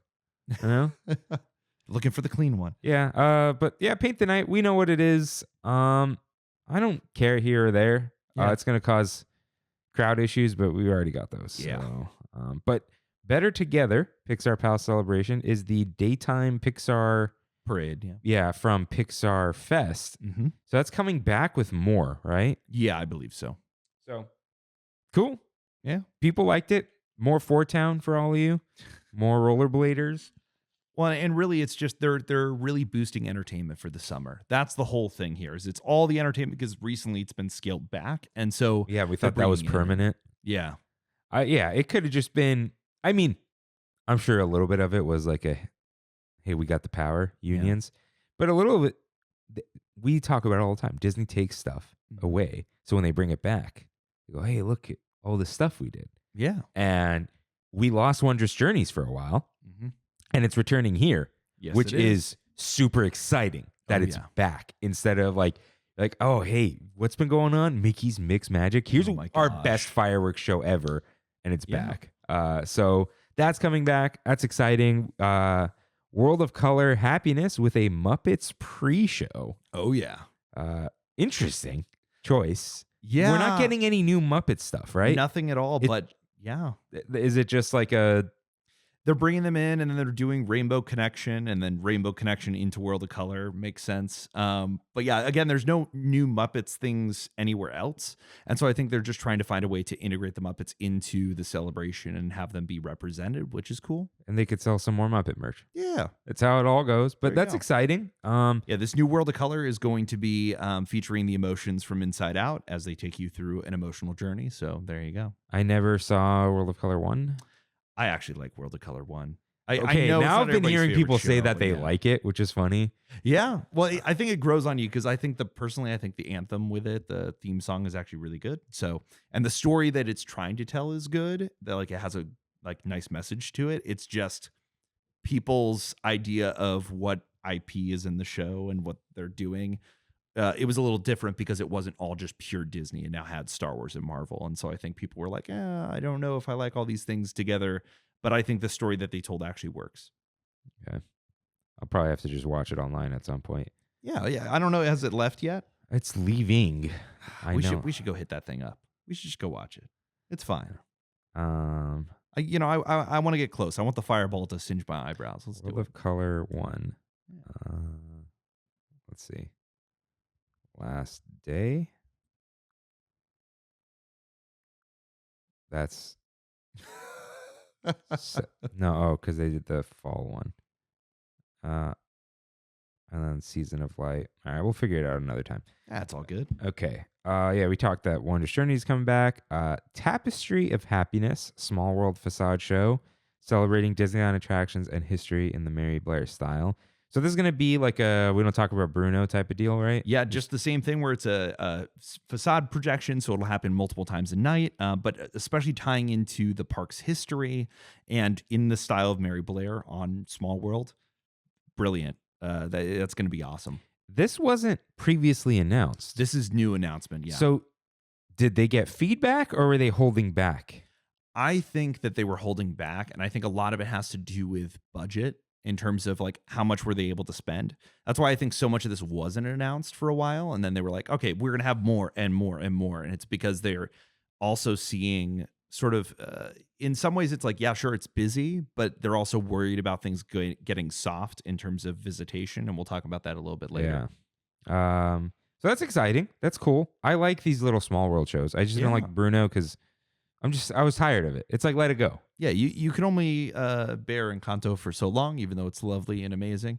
Once it gets its own ride, that'll be great. But I think we're good. Yeah, I'm not an Encanto hater. I saw it in theaters. None of you did. And it was, Kimmy and I were like, it was cool. Yeah. It's because Bruno was Let It Go specifically. Like Yes. it was the song that you heard all the time. Yeah. Whereas like, it's filled with a lot of songs. As much as anyways. So that's cool. Eventually, while we're on Small World, we're getting some Let's just do additions. this, yeah. Yeah. Miguel and oh my gosh, what's his name? The dog. Dante. Dante Still and haven't Miguel seen it. will be coming in for Coco. I can't believe you haven't seen Coco. It's a phenomenal film. Listen. Oh, I can't say when. I forgot people are still betting on the wedding, and I'm also not telling people when I'm getting married. But like when Kimmy's here, I'm sure I'll be watching tons of movies. Yeah, So you have don't to. worry. But in terms of the integration of Coco into the attraction, Coco is going to get its own ride eventually. But in the meantime, this is great for just having permanent representation for it. Again, adding a classic, now classic Disney story to Small World and having characters that kids are like, hey, I recognize them. There you go. And still having them in the style of the attraction. That's fantastic. It's always good just to see little iterations, and it just makes sense. Yeah. They already have the IP in there. Yeah. It's almost weird that there wasn't more than Donald in Mexico. So Yeah. that's cool. As long as it's not Groot. Was Yeah, it the John that Marvel- said he kind of wants to see him? I'm like, no, man. The Marvel integration it was an interesting decision. I don't know how that happened. As much as like I've said, I don't care about Sacred too much. Same with Walt. It's like Marvel doesn't belong in Small World. Even you could argue Pixar doesn't, but like Pixar's closer to Disney. Marvel is a comic book thing. Just it's okay to keep things separate. Yeah. So go ahead. Well, I was just going to transition us over to Walt Disney: A Magical Life, which is also supposed to be part of this celebration. Noticeably absent from the guide for the 70th anniversary. This is just, I included it because it's on the page for it, but it wasn't part of the guide, and that's because it's been delayed to sometime in July. Correct? I think July 17th. Yeah, it's literally Disneyland's 70th birthday, so it's like That you delayed it a they were while. like, ooh, we could just use this date. Yeah. I don't know why they didn't just. Oh, you know what? They probably started this celebration early because they usually go like 18 months. Yeah. And they probably want to they'll get rid of it before the next Halloween. Yes. Yeah. They're just like, we'll get it out end of the next summer. It was started in May instead of July. Yeah. But yeah, he's been delayed.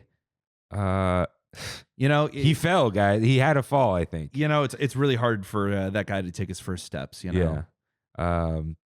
Interesting to hear. They also delayed, I think on purpose, a couple like Main Street things they said. Just to say, I think the theater that was going to yeah. They push some stuff to kind of act like that's an important day. And like, it's not just Walt that's delayed. We're doing special things on the 17th. Yeah, they're going to have other integrations in there. They're going to have, because there's a new lyric that's being added to It's a Small World that's going to premiere there. We should have mentioned that as well. But it was the last contribution of Richard Sherman to the Walt Disney Company. And they had a little short film that played with that little lyric that they were adding in. And that short film will be in the Opera House on Main Street, as well as a preview of coming attractions to the Disneyland Resort, which is always great when you have a preview center. Yeah, because right now it says the future and it's Galaxy's Edge. Yeah. So we'll be getting just some new, they called it like additions to Main Street. I think there was like one other little thing that they were doing, but Remember just to kind of be like, new stuff on Disneyland's birthday. Yeah. That's fine. That's cool. Yeah. So we just have to wait a little bit longer for that. Then there is Toy Story Midway Mania is getting stickers on the Target that say 70th anniversary. Sure. And they did show in the piece of concept art there that they had like a giant sticker pack that was like up against the wall in there. So they'll probably put in a physical prop as well with the 70th on it. Just a little iteration. Honestly, that's kind of wild that it's taken this long for any type of iteration to Midway Mania. I don't think anyone rides it often enough for you to notice that it's old because it's always got a long line. I don't think it really needs to change. Yeah, not that much, but I do think that like small iteration seasonal stuff would be really cool. Yeah, dude, like a little spooky version, a Christmas version. Exactly. It would be really cool. They talked about that when they opened the ride, that they would do seasonal stuff. It's just okay. Too popular. No, but like it's basically just a video. Yeah. They don't even have to change the physical nature of things. They can put stuff in the background that is not in 3D and colors and maybe some music, but you can like leave the system the same. Yeah. You don't have to do more 3D modeling. That's why it's stickers right now. Yeah. They could go change the color of the video, or whatever. So yeah, cool to just see stuff. Yeah. But along with all of this, to get you to go, as if you needed convincing, we'll talk about the Disneyland Anniversary Ticket Offer. Disneyland Resort will offer a limited time multi-day theme park ticket for as low as $120 per day with a special 3-day one park per day ticket for a total price of $360. Or guests may save even more, as low as $100 per day with a special 4-day one park per ticket for a total price of $400. So, question about this. Yeah. Is this a 3-day ticket? Or is it do you need to use this in 14 days? I'm not sure if you need to use it in 14. I'm pretty sure it's going to have the same rules. Is the 14-day rule in place for the SoCal tickets as well? No, that's like a mini pass. So that's exactly what this is. Okay. I'm pretty sure this is exactly the same as the SoCal ticket. In certain ways, it's like the SoCal ticket ends and then the 70th anniversary ticket begins. And so you're ending up with this kind of continuation of deals. But the nice thing about this ticket is it's not just for locals. So if you're outside of California, this gives you a great excuse to come down to Disneyland. I think that's the entire point. Yeah, I think it says. And these tickets will you'll still need to get a reservation, stuff like that, but they will have way more availability and they shouldn't be blocked out like the Magic Keys are. Yeah, just to confirm for everyone, tickets are valid for use beginning May 16th and expire August 14th, may be used on non-consecutive days. Each day constitutes one full day use. 5 tickets per person per day to purchase. Non-refundable. Cannot be transferred. Cannot be combined with promotions. It doesn't say can't be upgraded. So you might be able to upgrade if Magic Keys are available. I don't think they're at the point where they want to prevent people from getting Magic Keys right now. Yeah, which is wild. This is the first time where I feel like they've actually reached as many people as are willing to buy a Magic Key. Fingers crossed for no price increase on the Magic Keys. Because if Yeah. they're not sold out, it's a little crazy to raise the price. It is, yeah. Well, I think, and we'll have a conversation. I guess we can kind of get into it now with this. Is just sort of the state of the parks and how things are going. Specifically here in California, it's interesting that it's like constantly crowded right now. Yeah. It's like we haven't had an off season except for last week. Like last week was nice. Because it rained. Yeah. So there was an article that Disney has these worries about attendance. And a lot of people brought this up to me. Like, are they going to lower prices? Yada, yada, yada. First of all, prices never go down. They just do deals until inflation catches up and the prices are normal. But this seems like it's a Florida worry. Yeah. Very specifically with Florida. So, like, meanwhile, over here, absolutely slammed. Constantly, like, scary busy. Yeah. Christian with a K in the Discord said Guardians got up to 220 minutes. I've never seen that before. Partially that is due to the shafts being down. So 2 of the shafts were down. So but still, I mean, it's crazy. Like, it's crazy that people would wait. Yeah. You know, that anyone would that get in high. line. Yeah. So I think there might be attendance worries in Florida because Epic Universe is coming. It opens in May, right? It opens in May. And Epic Universe is impacting the overall market there. I saw some study that was like 10 to 15% of market share will go to Universal based off of this, at least in the short term, if not the long term. Just based off of interest that people are like, oh, there's a new thing to do and I'm going to go do that. Not that people will stop going to Disney World, but that it will have a impact. And if Universal is able to grab onto those people and start making them generational visitors, that will have an impact down the line with Disney. Overall, right now, the market is soft for many different reasons. And so I think a lot of people just don't have the spending dollars that they used to. I mean, that post-pandemic rush to go and experience things is over now. And so a lot of people, it's like if they were going to go to Disney World, have been recently, and that will impact them for the next few years until new things come online, which is why you're seeing, 3 different projects all at once happening in Disney World. And those things are going to come online back to back. Yeah, and like you would imagine if you were going to spend 2 days at Universal, 4 days at Disney, Yeah. you might do 3 and 3 now. And Disney just lost family of 5 for an entire day. Yeah. Multiple times over. And like we talk about, like, people don't care about Universal as like there aren't as many or as diehard Universal fans the way you're a Disney Parks fan. However, when you're vacationing, you just go do the thing you haven't done before. Yeah. Or you go do the shiny new thing. So if you're already going to Universal, you're like, they have another park? Oh, we got to go another day. Yeah. We have to just see what all this is. My kid loves How to Train Your Dragon, Mario, Harry Potter. Like, they really nailed it with what they're doing there. It's just the perfect combo. And even if you're not into any of those things, just the ideas of them are appealing enough that it's like, oh, let's go do that. And then you have one of the best roller coasters in the world now that's going to be there with Starfall Racers. So it's like there's an appeal for everyone. And having that and building it out, and yes, sure, it's an opening park, so it's not going to have that many experiences. That also means that you can probably just go there for one day and knock every major thing out. I'm pretty sure if you went there for a full day of operation, you can experience everything at Epic Universe, no problem, as long as there's no operational delays. Yeah, you're going to wait 2 hours for everything, but they're probably, especially on opening, keep it open till midnight. It's not going to be an average Universal day. And if it is your one shot going there, you're going to have options of, doubling your ticket cost to go, through their express lanes and everything like that. Anna and I have been talking about going to Orlando this year, later on in the year, kind of let all the kinks get worked out. But we're already talking about doing that whole 3 days at Universal, 3 days at Disney World, because it's like, you've been to Disney World. There's nothing really brand new to experience.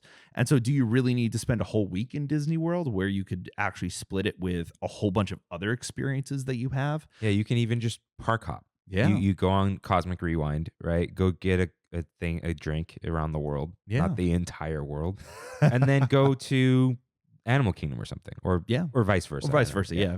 Animal Kingdom in the morning, always. But in the end, it's like Epic Universe is going to have an impact more than Disney expected in certain ways, and I think that's why they're so like moving forward with construction everywhere, and they're really trying to push for it. But in some ways, it isn't too little too late, because you would always, if they're opening a theme park, they're also taking all the construction, like all of the construction capacity of Orlando is focused on Universal for a period of time. And that's why Disney's like starting these projects now, because they're going to take back some of that share. It's like, oh, you need work, don't you? You want to come work for us? Exactly. And Universal's doing the same. They're already teasing out Wicked is going to be coming to one of their parks. They're already teasing out they're going to do another expansion to their Universal Studios park. So you have multiple things where it's like, really, the construction is not going to stop. It's just going to heighten. The only thing that can really stop it is a complete economic downturn, which fingers crossed doesn't happen, but we really don't know right now. Yeah. We've talked about like how Epic Universe isn't the end of Disney. Like people were saying, like, I still believe in terms of like the overall, like Epic Universe still has, it's not a stank anymore. Yeah. But the Universal, there's a little something emanating off it where Disney does there. I hate to say it, there is the Disney difference. Mm-hmm. However, I'm saying that more as like from a artistic creative standpoint, maybe, of like Disney wants the more well integrated stuff. Yeah. But to a traveler and a tourist, it does not matter. Doesn't matter at all. Epic Universe is going to be really big because it's just like, oh, another. I think it's still definitely high quality, whatever. My main criticisms are like, how's this going to look in the Florida sun? It's still going to look like a Universal theme park, and that's fine. Yeah. But the rides, the worlds are going to be really high quality. And so, yeah, it's something to worry about for Disney from a business perspective, more than a creative perspective, because Universal's just doing more of what they started and what Disney quote unquote copied, of like these immersive worlds. It's like, now we're doing a whole park of them, and Disney's going all in anyway on that. Like, New Cars Land, Monsters Inc., Villains Land. So, and I think I was having a conversation with some folks about how every time Universal opens a park, we've seen the iteration. Every time there's some type of financial flop with it, that it just doesn't hit its mark. It doesn't really grab its market share. It doesn't really get its audience going. The difference is something like Wizarding World, where Wizarding World really hit the nail on the head, and it's right in there. And ever since then, Universal has kind of had this appeal or had this direction where everything it opens is going to do reasonably well because it has this appeal, it has this attraction. And it's because it knows what its audience is and it knows what tourists are interested in. And now that people know that the Universal quality can kind of get to that standard, there is an expectation, there's an understanding that, oh, there's a new Wizarding World that's opening as part of Epic Universe. Oh, that's going to be good. Yeah, we're almost in a post-theme park world of people don't care about new cool theme park thing. They care about experiencing something they already like in a new way. It's like why you get sequels to everything and new series for everything. It's like, I like Harry Potter. Here's Harry Potter Land. I like Mario theme park. The Celestial Park thing.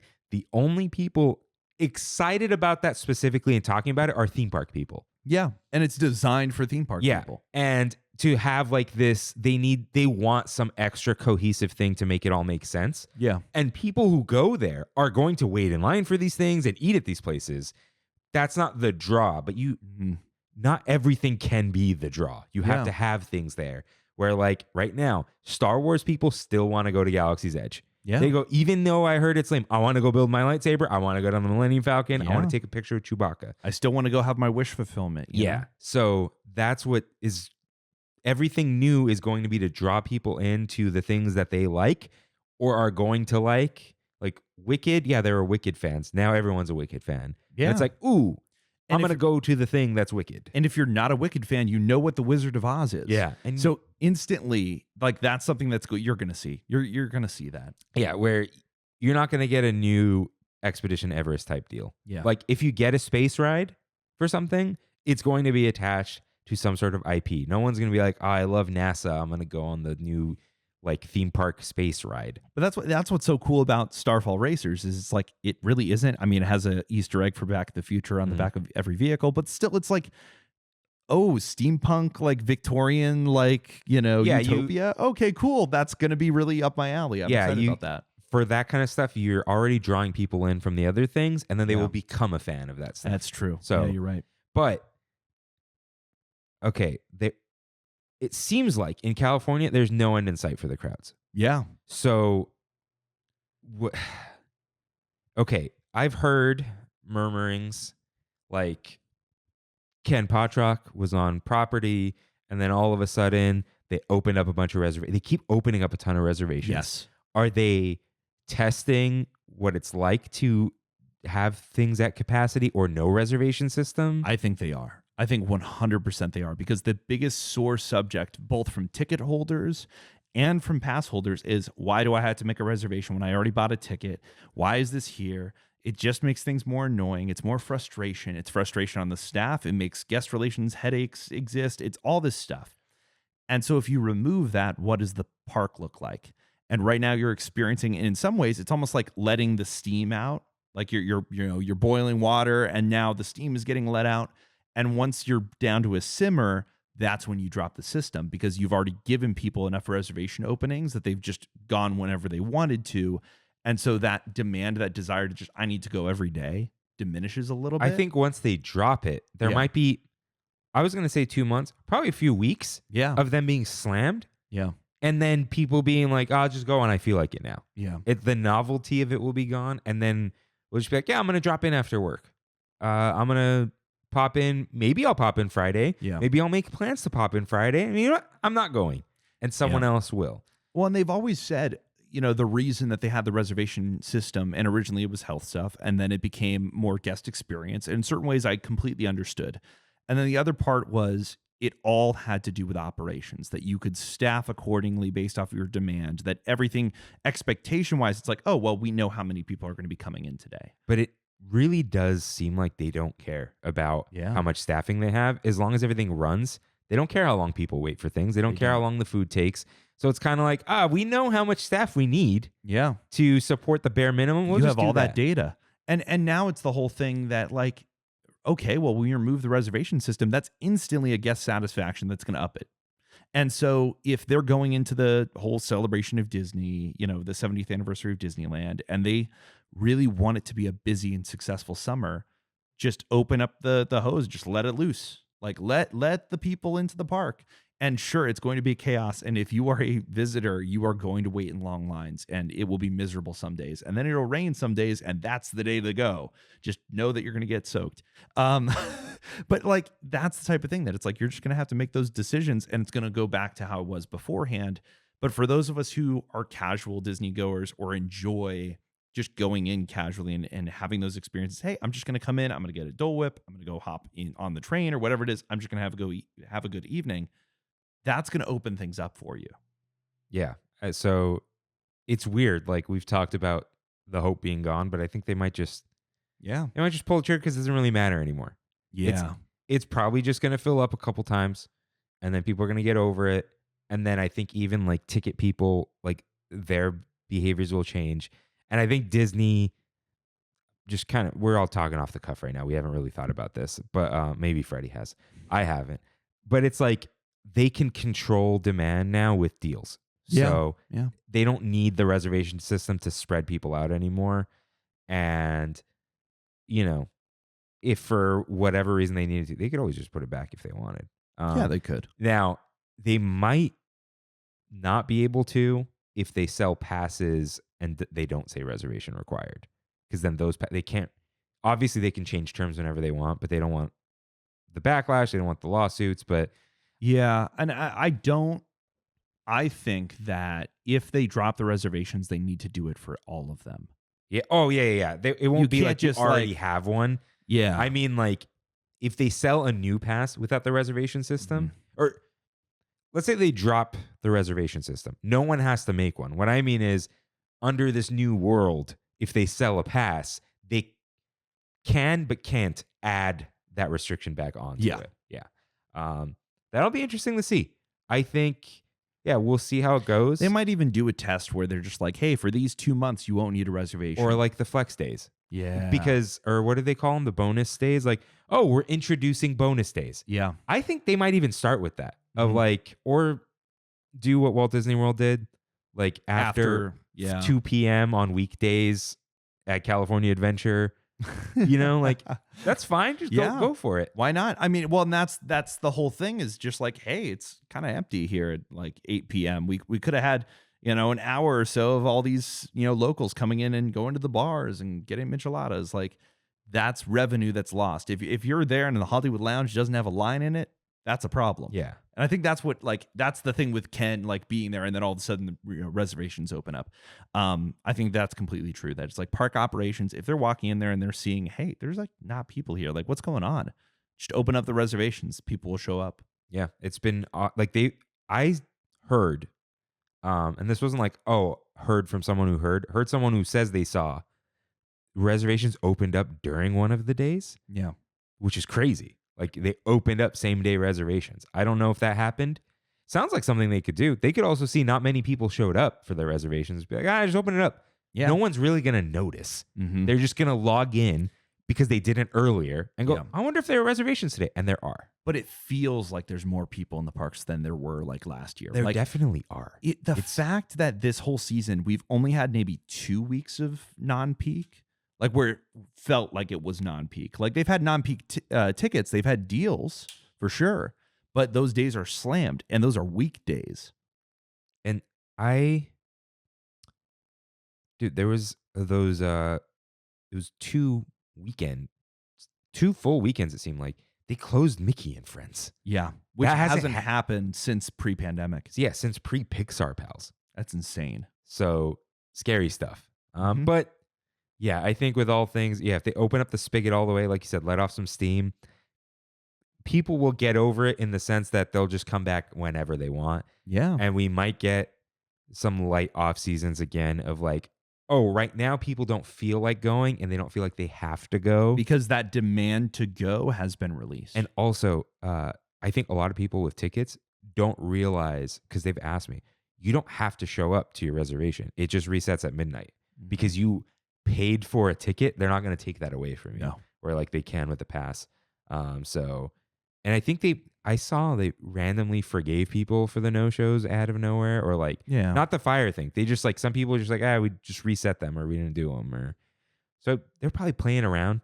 Yeah. And if you play around just enough without saying anything, people might think it's a mistake, or people might be like, they misunderstood. Maybe they never had the reservation, whatever. So as always, we'll see what happens. Mm-hmm. Interesting times, but way too busy. It's way too busy. It is uncomfortably crowded. Yeah. So we'll see what it's like this Friday at St. Imagine's Day. Oh yeah. The plan, the one lockdown plan is 5 p.m. back of Hungry Bear. Cool. So we'll be in Disneyland. St. Trammin's Day, the Friday the 21st, Hollywood Lounge, 5 p.m. in DCA. That'll be a DCA day. Come drink with us. As I may talk about very soon. Glad we're not drinking this Friday. I'm so tired of drinking. But yeah, last little thing I want to. What is this big bet on Marvel? Have we reached the point where Marvel is just fine and people will just keep seeing it? I think in certain degrees, yes, but I think that the decreasing quality over time has really impacted audiences and the repeat watch. Like, you don't see people going and watching Cap 4 over and over again. But do they need people to do that? They've been doing okay financially, right? I think they're doing okay. They're just not hitting the heights that they normally would. And these movies are expensive to make and expensive to market. And so something like Cap 4 is maybe just breaking even, but it's not going to be bringing in a huge profit. And so something like Fantastic Four and Doomsday, these are the movies that they need them to make $1 billion, that they need them to really hit not just comic book fans, not just, anybody else, but like everyone in the market. They need families to be showing up. They need non-comic book nerds to show up for Fantastic Four. I don't know if that's possible. I don't know right now with the way Marvel is that they're going to have that same feeling of demand where it's like, maybe I didn't go see the other Marvel movies, but I need to go see the new Avengers movie. Because that's the difference. Is like sometimes you just skip a few Marvel movies, you wouldn't care, and then you go watch the big Avengers movie. I think I personally have the superhero fatigue again because I had it, then I was really hyped, and then I got it again. But I think beyond even that like talking point, there are too many coming out because people hear about it and they go, oh, another one? Mm-hmm. Where if there was no Cap 4, yeah, and then they were just doing Fantastic Four, it would be the big pop of like new Marvel movie. Yeah. As opposed to like, what's this month's Marvel movie? Yeah. And that's kind of the feel that you got with Cap 4. I am excited for Thunderbolts because that looks phenomenal and fun. Like, and they clearly, from the marketing, you can always tell how the studio feels. Mm-hmm. Not always, but for the most part. And you could tell that Cap 4 was not their biggest play. And you could tell Thunderbolts, all of a sudden, they're like, hey, guys, this is good. When does that one come out? Is it June? No, it has to be May. I thought Fantastic Four was May. May. That's in July. Because July is Superman, it's Fantastic Four, and it's Jurassic World. Dude, like, from February to July, 3 Marvel movies is a lot. It's a lot.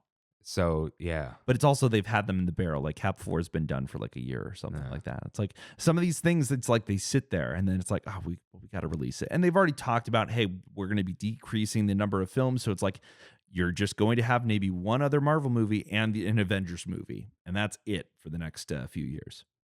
Yeah, kind of how, it was going to be different years for how Star Wars was supposed to be. Yeah. Supposed to be anthology, then trilogy, then anthology, and then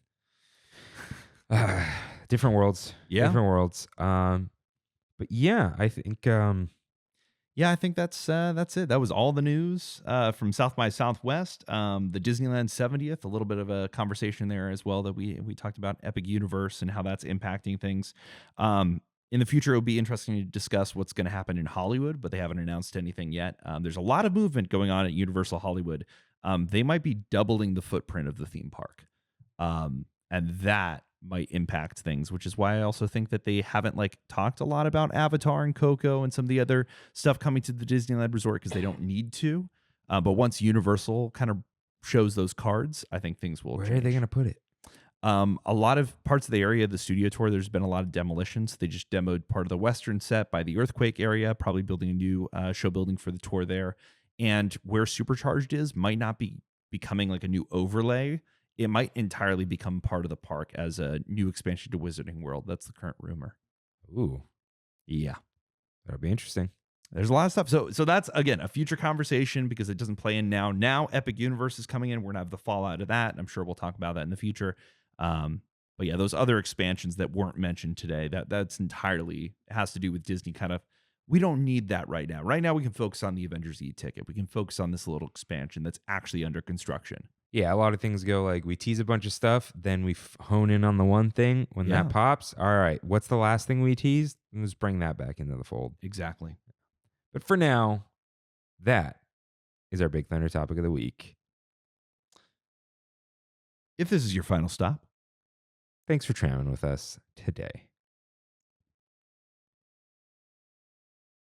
And if not, it's time for We Have It So Good, where we and the Tram Fam talk about our trips to Disney parks and more. Right in with your trip recaps at trammin.com/ask. Just like Jenny T did. I went to night 2 of 90s Night and I loved it. To be totally honest, we did very little of the 90s Night activities and instead used the time to ride rides that we never get to ride with the kid in tow. We started with dinner at Ballast, and as soon as we finished, so did the rain, which was perfect. Then, in just 3 hours, we were able to ride Indiana Jones, Space Mountain, Pirates, Thunder Mountain, Astro Blasters, and Mickey and Minnie's Runaway Railway without ever waiting more than 10 minutes. We also caught the parade and the dance party, but the best part was going on all our favorite rides, all while 90s jams were blasting through the park. Truly an ideal Disney night for a cool extra $160 on top of our magic keys. If you can swing it, worth it. Looked like they did a lot for 90s Night. Yeah. I went to the original one. They had photo ops and some DJs and the same fanny pack. Yeah. But that was it. Now they have a parade cavalcade thing. Parade cavalcade. They had sweaters. They had other pieces of merchandise. They did dance party. It's okay. No offense, everyone. It seems like Disney has figured out the dorky type of Disney adult and has now catered to them with these events. Absolutely. Of you're going to have this cringy dance party. I'm not like, oh, cringe, you guys are lame. It's just like, to me, right? We're going to have this party and there are going to be people who love Disney and are diehards and will buy everything and for some reason have money or are spending money they don't have and are going to show up and be all in. And that's why I've kind of faded away from these night things where they're very photo op focused. Yeah. Where to me, and it sounds like Jenny too, because they just went on rides. Oh, I don't care about that stuff. So I'm not going to go unless I want an expensive fast pass, right? Yeah. But they know people freaking love photos and merch. They do. And that's fine. And this is their night. So yeah, more power to you. Because I think that's kind of where they messed up with the Moonlight Magic, where I didn't care for photo ops, but a lot of people complained that there weren't enough characters in photo ops. Where they're like, oh, these are the Disney adults. They want the photos with the things. Where I think maybe that's where people where I tell people I'm not a Disney adult, but I have a podcast. It's like, no, I'm not a Disney adult. As much as I'm not a theme park generally dork, I'm a dork about the theme parkness of Disneyland. Yeah. And you're a theme park nerd. Jeff's a theme park nerd. You like Disneyland merch, but you buy attraction merch, 33 merch, Imagineering merch. You're not here's the new Hercules shirt. You might think it's cool. You might have one, but you're not dying for the new IP merch. You want the new Disney merch, the Disneyland merch. Yeah, yeah. The stuff that is focused on the place. Yeah. So I think that's the difference here. And I think Disney's happy with how these are going because they're doing a lot of Star Wars nights and all that. And they're not completely selling out, but it seems like the fact that they didn't completely sell out last year and did 1 million of them this year, no, we're good. We've kind of figured out what we need to do. They've reached the market as far as they can, especially with that whole Disney adult demographic. Again, that whole it's an expensive, lightning lane or expensive fast pass. Those rides have no waits when you go to those events. And it's specifically around people are going to wait, an hour to meet, so-and-so nostalgic character.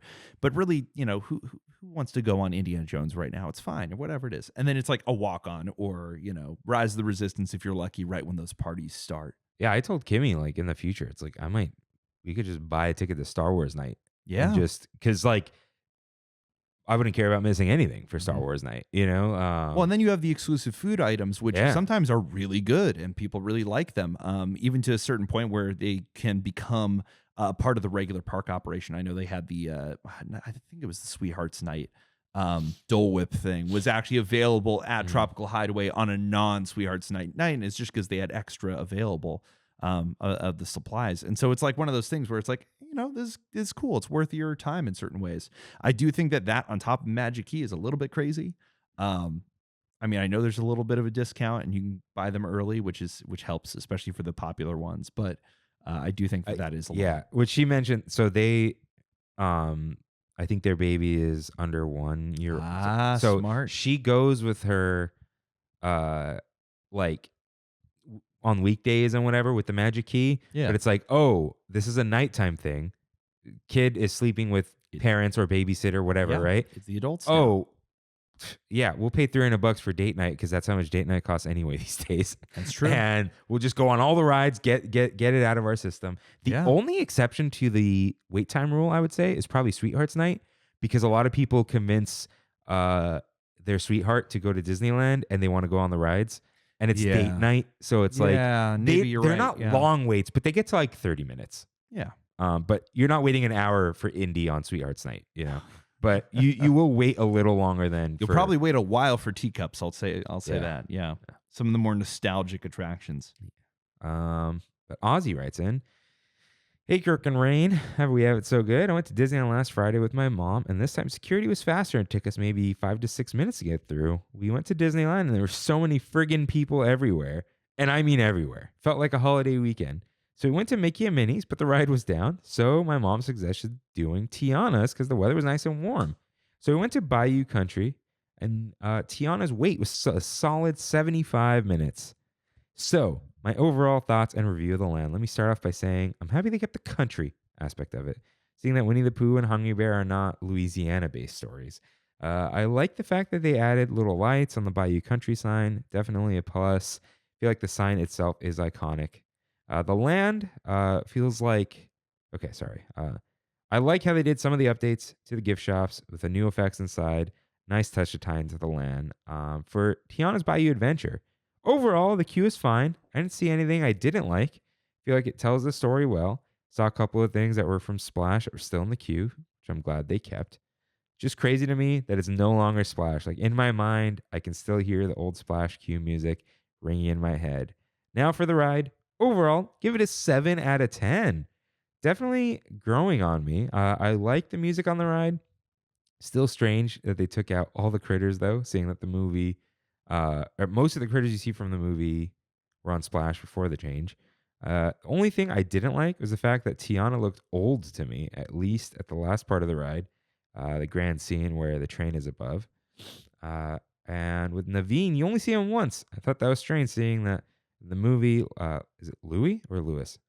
Louis, yeah. Louis, Tiana, and Naveen were the ones going on an adventure in the movie. Mm-hmm. Would have thought the same thing for the ride, but that's just my whole thoughts. Thought the lighting package was very nice, very bright and vibrant. Like that when you go up the hill, your magic band lights up. So that's a nice feature. But overall, it's a fine ride. Could have been a little better. Yes, but I think just imagining with the concept art we first got about the ride, feel like they would have really plussed up the mountain itself. So after Tiana's, we did Winnie the Pooh, Big Thunder, Rise, about 30 to 40 minute waits, which isn't too bad. Got a reservation at Oga's, and my mom loves Oga's. Been at least 5 to 6 times. I got my usual Coruscant cooler, and she got her Yogan Blossom Hazy IPA. And after that, headed to Mickey and Minnie's to end the night. I'll be back in the parks next week, and the 21st, looking forward to seeing all you guys. Yes. See us all there.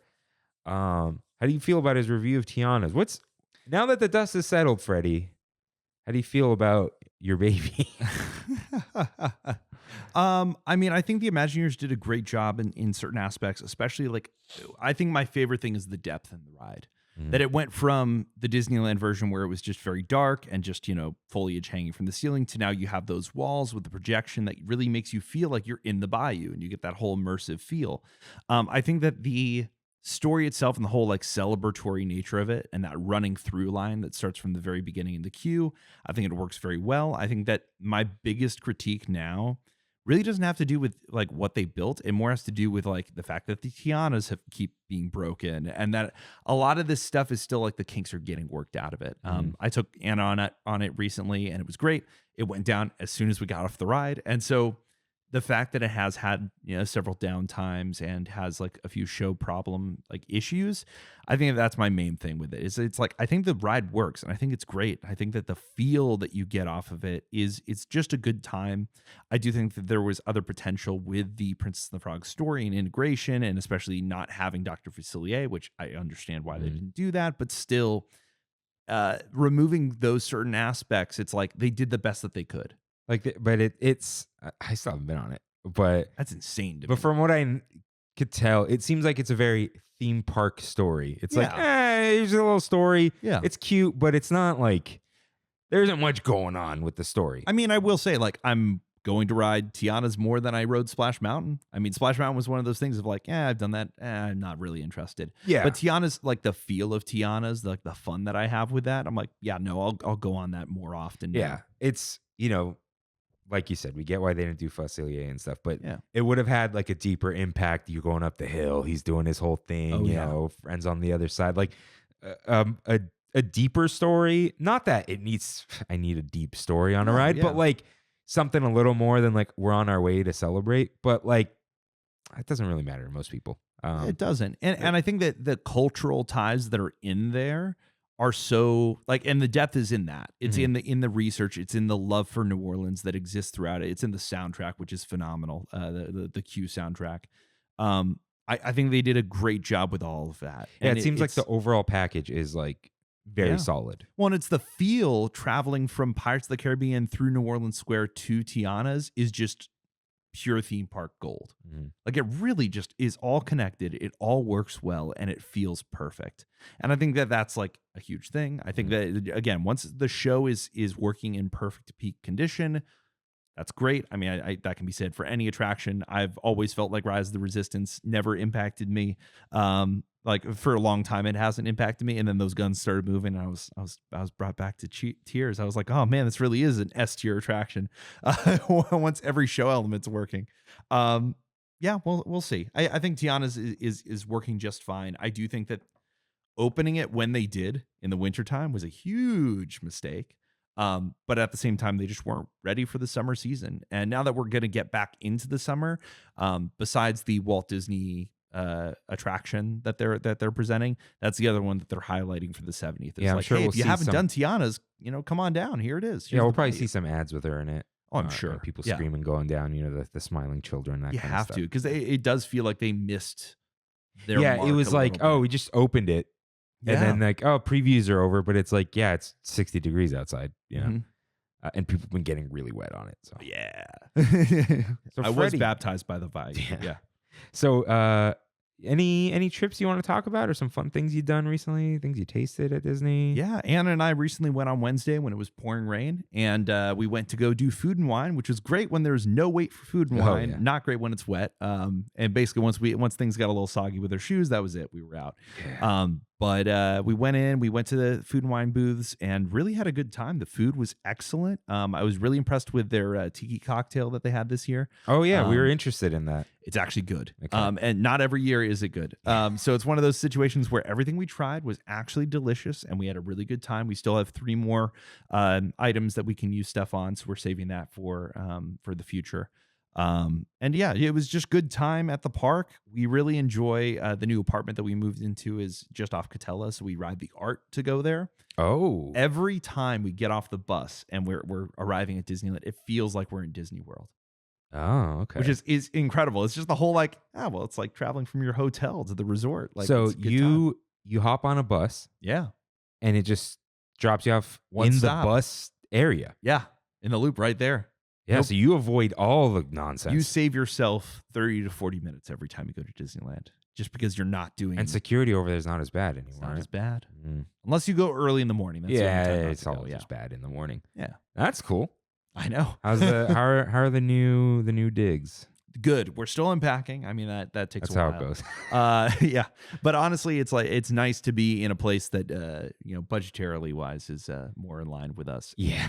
And, transportation wise, way more convenient. I enjoy that. Cool. Oh, right, because you don't need to hitch rides as much, huh? No, yeah, no Uber or Lyft. You just hop on the ART, even the city bus will still take you straight over to Disneyland. It's a good time. Nice. But yeah, that was our last Disney trip. Again, we didn't really do that much. I did recently go into the parks to celebrate the 30th anniversary of Indiana Jones Adventure. I didn't go the day that Sala was there. If you saw that on social media, that was insane. Rhys Davis was there. That was crazy. Okay, he acts like a grumpy old man, but he's really into his roles, which is funny. He's really into it, and he was having such a great time. He was doing the grumpy old man shtick, but at the same time, tongue in cheek, having a blast, and everyone was having fun. I just love that they set that whole thing up, even with the park management. That basically they got to sit there at the exit, and every person who was part of that Indy fan group got to ride with him in the ride vehicle. That's cool. That's crazy. They just waited at the unload and just kept loading them on there. That's awesome. But I did get to visit Club 33 for the little decorations that they have in there. And man, going in that place with Indiana Jones is wild when there's vines and skeletons hanging out all over the Art Nouveau. It's a little I'm wild. so glad there was nothing when we went. You got to experience pure Club 33 and not overlaid Club 33, but it was still a blast. They have like 10 different indie themed cocktails, which I still have to work my way through. Yeah, really impressive. Yeah, cool, fun. Yeah, I haven't been in a long time. It feels like, but I'll just talk real quick. Been doing too much tiki. Like 2 weeks ago, I went to Strongwater. Yeah, and then Tuesday, Kevin and I went to Stowaway. Sat at the bar, which is real nice. Got Bahama Mama and the Coco Cano. And they're like, you have to yell woohoo while I light this on fire with the torch. And I'm like, okay, everyone else did it too around the bar. The owner was there. Well, there's two owners. One is just in a tiki shirt that just greets people at the door. The other guy was there like after some other job and brought a bunch of people. And because at some point he ended up behind the bar pouring shots. That's awesome. But he seemed really cool. There was shout out to the one guy who ordered, he was one of the owner's friends, ordered half a beer. Because he said like, I'm going to dinner right now, so I'm just gonna drink half. Like, okay. But had a good time, good food. What I like about them, they have a little sign. They said you're limited to 2 hours if there are people waiting. We were there, smart. I think, longer. And they were just like, at some point, they're like, anything else we get you? Because like you're not drinking, you're not eating anymore. Which I get. It was just like, just keep bringing us water. But it's cool where it's like, if we don't need the space, why would I kick you out? You're probably going to order something else. Yeah. And we did. I ordered, so I tried the soft shell crab sandwich. Oh, nice. Which is awesome. I got some mac salad. And then Kevin ordered the Loco Moco, but then he got these onion rings. Loco Moco. Yeah. He got these onion. Oh, and it was happy hour, which was awesome. Oh, always. Without the mug I bought, I think for 2 people, 2 entrees, 5 total drinks, and 2 extra sides was like $110 or something, which is very low for anywhere for that much stuff. So, so he ordered the onion rings, and they were beer battered like smoke jumpers, but even better. Probably some of the best onion rings I've had in my whole life. Wow. But psychotic. They served them with ketchup. I didn't want to bug her. They were busy at that point, but they had a togarashi aioli for the sandwich and fries, and that would have been great with the onion rings. But anyways, had a really good time there. Nice time with Kevin. Nice not spending $300. So cool. Yeah, that's the thing about tiki, man. Some places are just, the prices are through the roof, and other places really good. So yeah, so then, at some point I also I stopped by Bottle Logic for Jeff. I tried the Maihana Madness. Yeah, Maihana Madness. Yeah. It's a 13.5% seltzer. It's a pint total. Yeah. For some reason, I drank the whole thing at home on a Friday. I just got really sleepy and groggy. Yep. Was very good. But also, forget the alcohol. Too much of a good thing. Mm-hmm. It would have been better to split like a half an 8. It was designed for you to split into 2 glasses. It says 2 8-ounce pours. Yeah. Very good though. I was surprised at how good it was. It was barrel aged in rum barrels. You could taste it. Yeah. For sure. Where did we go for the tiki night? Oh my gosh. Started with an A maybe? Or Anaheim Breweries. Oh, Noble Ale Works. Noble That's Ale where Works. we went. Yeah. Their stuff was really good, Yeah. but they did taste like canned, ready-made cocktails. Absolutely. Where the Maihana Madness did not. But it No. was $29. Mm-hmm. But it was very good. And then, while I was still hungover, Kimmy and I went to Lost Inferno in San Clemente, the Lost Inferno, a Goonies-themed tiki bar with no food, letting you know, which is fine. It's like part of a sushi restaurant that's under construction. Don't worry about it. Speakeasy style, but you got to get a reservation. Blame that on social media, not the speakeasies. Yeah. You just can't do that anymore. There's going to be a line outside of the speakeasy. It doesn't work. That's the problem. Yeah. So, very good. Very well themed inside. Good. Amazing. I'm going to post pictures later. Kimmy took a bunch of pictures. Only thing is, like, towards the end, there was like this really loud party of woo girls that showed up that didn't understand what a tiki bar was. And we're just like, hey guys, calm. They were like screaming. Oh my God. I'm not like, be quiet. Yeah. Like, Trader Sam's isn't quiet, but no one's screaming. No. Right? Yeah. You're not like wincing at like, whoa, what's going on behind me? Kimmy got the Lava Flow, which was a non-alcoholic pina colada with some flavor I forgot and some strawberry. Not too sweet, very good. Good. I got the One-Eyed Willy, which was a guava lychee vodka drink. Their signature drink in the signature mug. Delicious. Did not taste like a classic tiki drink, but I appreciated that because it was in the tiki style. But you don't normally get like vodka lychee drinks at the tiki place. So it was very fresh and light, closer to like classic Mai Tai, which was appreciated.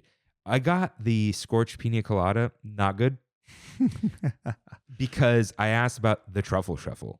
Oh boy. Which was rum, caramel, banana, and ice cream. Oh my God. And I'm like, how sweet is it? He's like, pretty sweet. It's a milkshake. Yeah. And I'm like, I don't want that right now. And the guy next to me is like, it's really good. I'm like, yeah, but how sweet is it? He goes, I like sweet. I'm like, no, I like sweet. I just don't want a milkshake right now because I'm kind of hungry and I've had so much sugar. Like, you know, you're just like over it. Yeah. But I will be back for that one. It's nice because like we just sat at the bar, pretty cheap. All the drinks were like $14 to $16. Reasonable for how much like alcohol you get. Yeah, of course. And then I felt like trash afterwards. We went and got some really good food, but had a really nice time. Nice going. Very chill. Nice staff. All that kind of stuff. It's weird because the theming is super tiki, but then it's very much like a bar, which is interesting. But I liked it. I recommend it.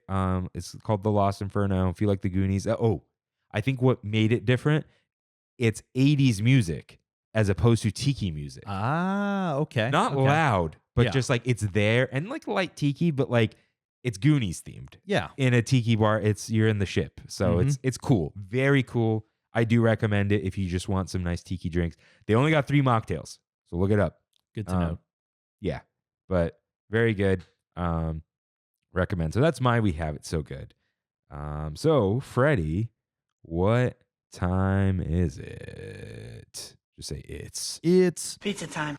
It's time for one last bite. As always, what is the best thing you tasted this week? Oh my goodness. So I would say earlier this week, was it yesterday? No, it was 2 days ago. All the days are the same. It was 2 days ago. John and I just did a little hangout on Friday. We started by trying to figure out a way to go up to Clifton's, the sort of 6-story bar, environment that's up there in Los Angeles. It's not in a great part of town, but it is like a really cool experience. Like we went there right after COVID. Maybe we'll all do that together. We should, because it really is just a full, like you're going to spend like 2-3 hours. Yeah, you guys look like you had a lot of fun. I was so just dead. Oh, no, I'm sure so after how many those days? Forget even the tiki, just like work and everything. I was just like, man. I'm done for this Friday. I'm not going anywhere. That's all good. And then I drank at home like an idiot. But yeah, tell me about this fun night. Tell me. Yeah. So again, yeah, we were gonna do Clifton's and stuff like that. Didn't end up going to LA. So then we were just trying to figure out, hey, let's do something close. And one of the closer tiki bars to us that's not Strongwater and not Trader Sam's is called Twisted Tiki in downtown Santa Ana. And I've never been there. I've seen it on the map before, stuff like that. And this is part of a food concept that's a little marketplace. So they got burgers, they got pizzas in there. It's also part of there's Mission Control, which is an arcade that's upstairs with like a bunch of old games and pinball and stuff. And even that has its own bar. But Twisted Tiki is like a mixture of a tiki bar and a local bar, like where it's not as immersive as a lot of other tiki bars. It's not as in depth. The owner was actually there, like as the bartender. Have you seen? Have you been to Stowaway? I haven't yet. Have you seen the inside of it? A little bit. So it is tiki themed, but it also has like that Tonga Hut vibe of like it is just a bar. Yeah, so yeah. No, they have like a super themed part of it, but then the bar has tiki stuff, but it's like it's a bar. There's like beer taps out there. You know, it's like. Cool. And locals just show up and eat and drink because it's not too expensive. Yeah, and that was the thing with this is it was happy hour and you could get a $10 cocktail. Yeah, at a tiki bar, and that's like great, like that's perfect. And so we each had like basically 3 drinks, and it only cost us like $60 between the two of us, and they were very good. Like not the best in the world. Like you're not getting top sheer. This isn't going to Strongwater, and I'm going to sip on that one cocktail. They're not really calling out what type of rum, isn't it? Yeah, no, yeah. You're not making it that grand, but like just to go be in that vibe, have that time. It was great. There isn't any food in Twisted Tiki, but again, you can just go to the food concept, and I think every bar space was labeled, so it's like you probably order and have it brought over to you. But yeah, it was a good time. John and I were hanging out, and then John mentioned to me I had taken John and Sheridan into Trader Sam's, like just to like look and see.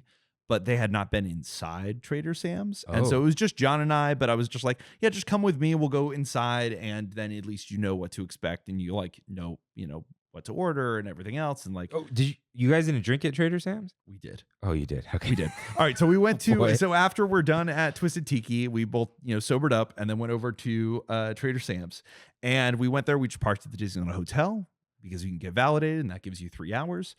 We walk up to Trader Sam's, and they're like, oh, yeah, it's going to be an hour and 15 minutes or whatever it is. And I'll tell anybody, ignore that. Just put yourself on the list, say you want to be inside, and just wait. If it's an off day, those people aren't going to come back. They're not really going to wait, an hour or whatever it is. And they'll be texting people to come back, and they won't show up, especially if you're a party of 2. There's plenty of space. When they brought us in, there were 2 different sections at the main bar that they offered us. I went and looked at, and I could see the bottom one of the stools that would have a sinking feeling. And so I had John sit there.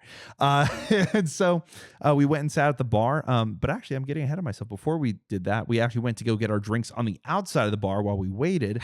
And there was Skipper Melissa, who invented a cocktail called the Temple of the Forbidden Rye, which actually won like best cocktail a few years ago. It was like a huge thing. And so like to see her, and I forget the name of it was Skipper Kelly as well, who's a famous shout out Trader Sam's bartender. He does all of the, like if you bought a ticketed, it's the $100 and something ticketed event at Trader Sam's to get the mug, and then you get to make drinks. He's one of the people who teaches you. So like to have both of them there on the outside bar, I was like, man, it's the tiki royalty out here. But I got to have a Temple of the Forbidden Rye, and I believe John had the not the hippopotamus Mai Tai, the tiki rum. That's what he got. Good starter drink, also delicious. Yes, yeah, too much ice.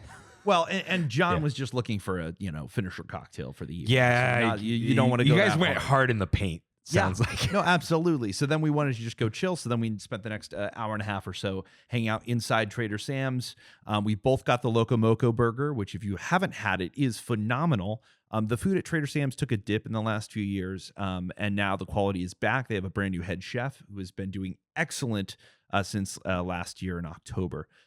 So things are doing great at Sam's. I got the new poo-poo platter, and it's greatly improved from the old one. The old one, the gyoza sucked on the old one. New one is good. Yeah.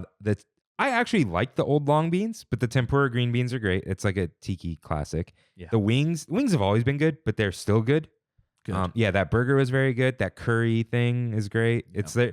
It's their secret menu. But you could just ask for it, and there's printouts. Well, yeah, no, yeah. They basically are handing out the secret menu as they hand you the menu.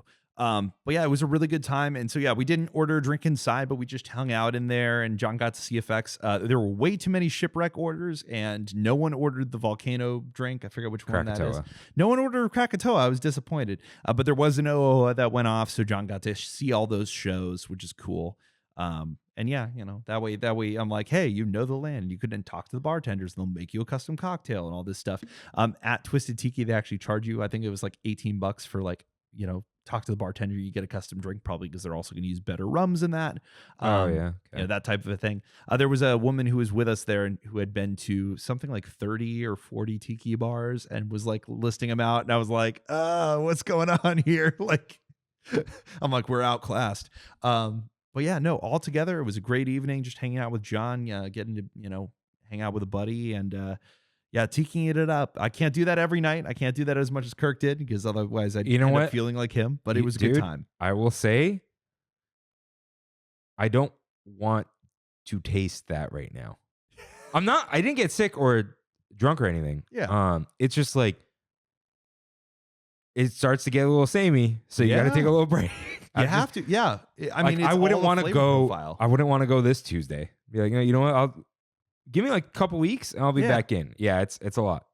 It's a lot of coconut, a lot of pineapple, a lot of orange, a lot of mango, That's why you got to mix it up.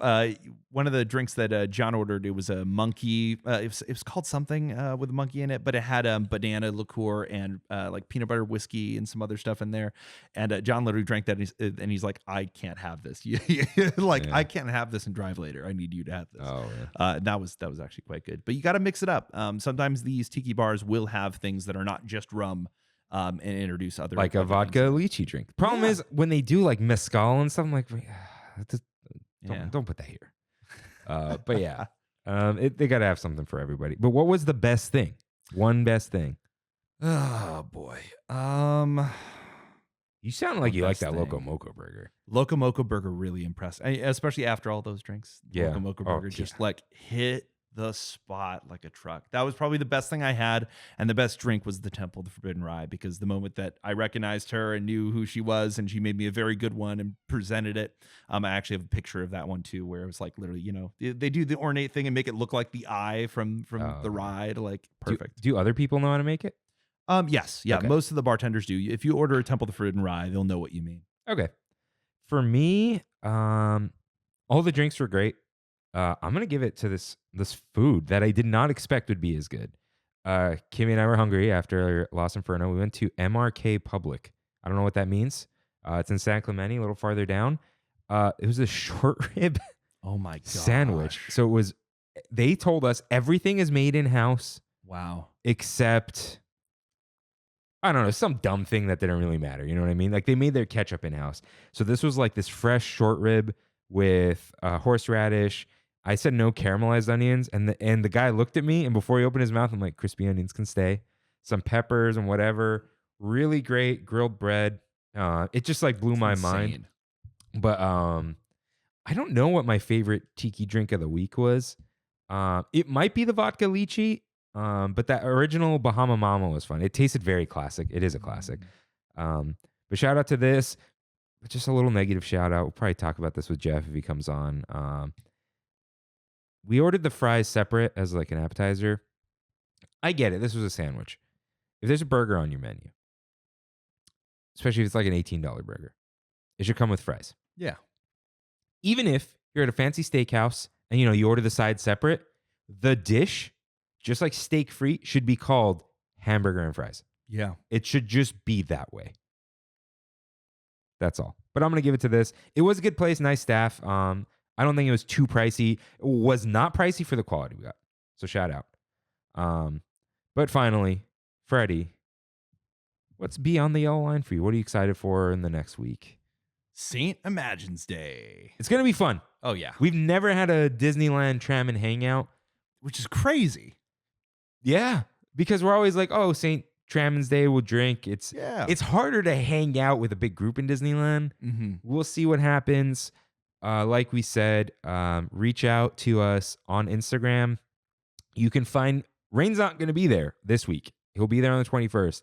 At Trammin Podcast, message us if you need to find us.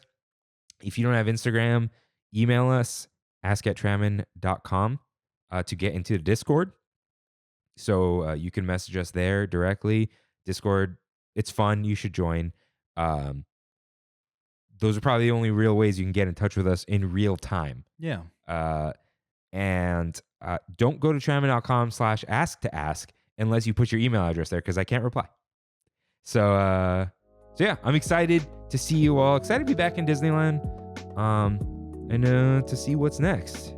So with that,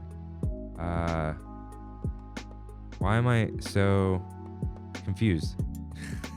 Oh yeah, you say thank you all for listening. We'll see you next week. So with that, thank you all for listening. See you next week. And see you real soon. Bye. Thanks for traveling with us today, and we hope you have a happy and memorable visit to the Disneyland Resort. Please lower your head, watch your step, and exit to the driver's right-hand side only.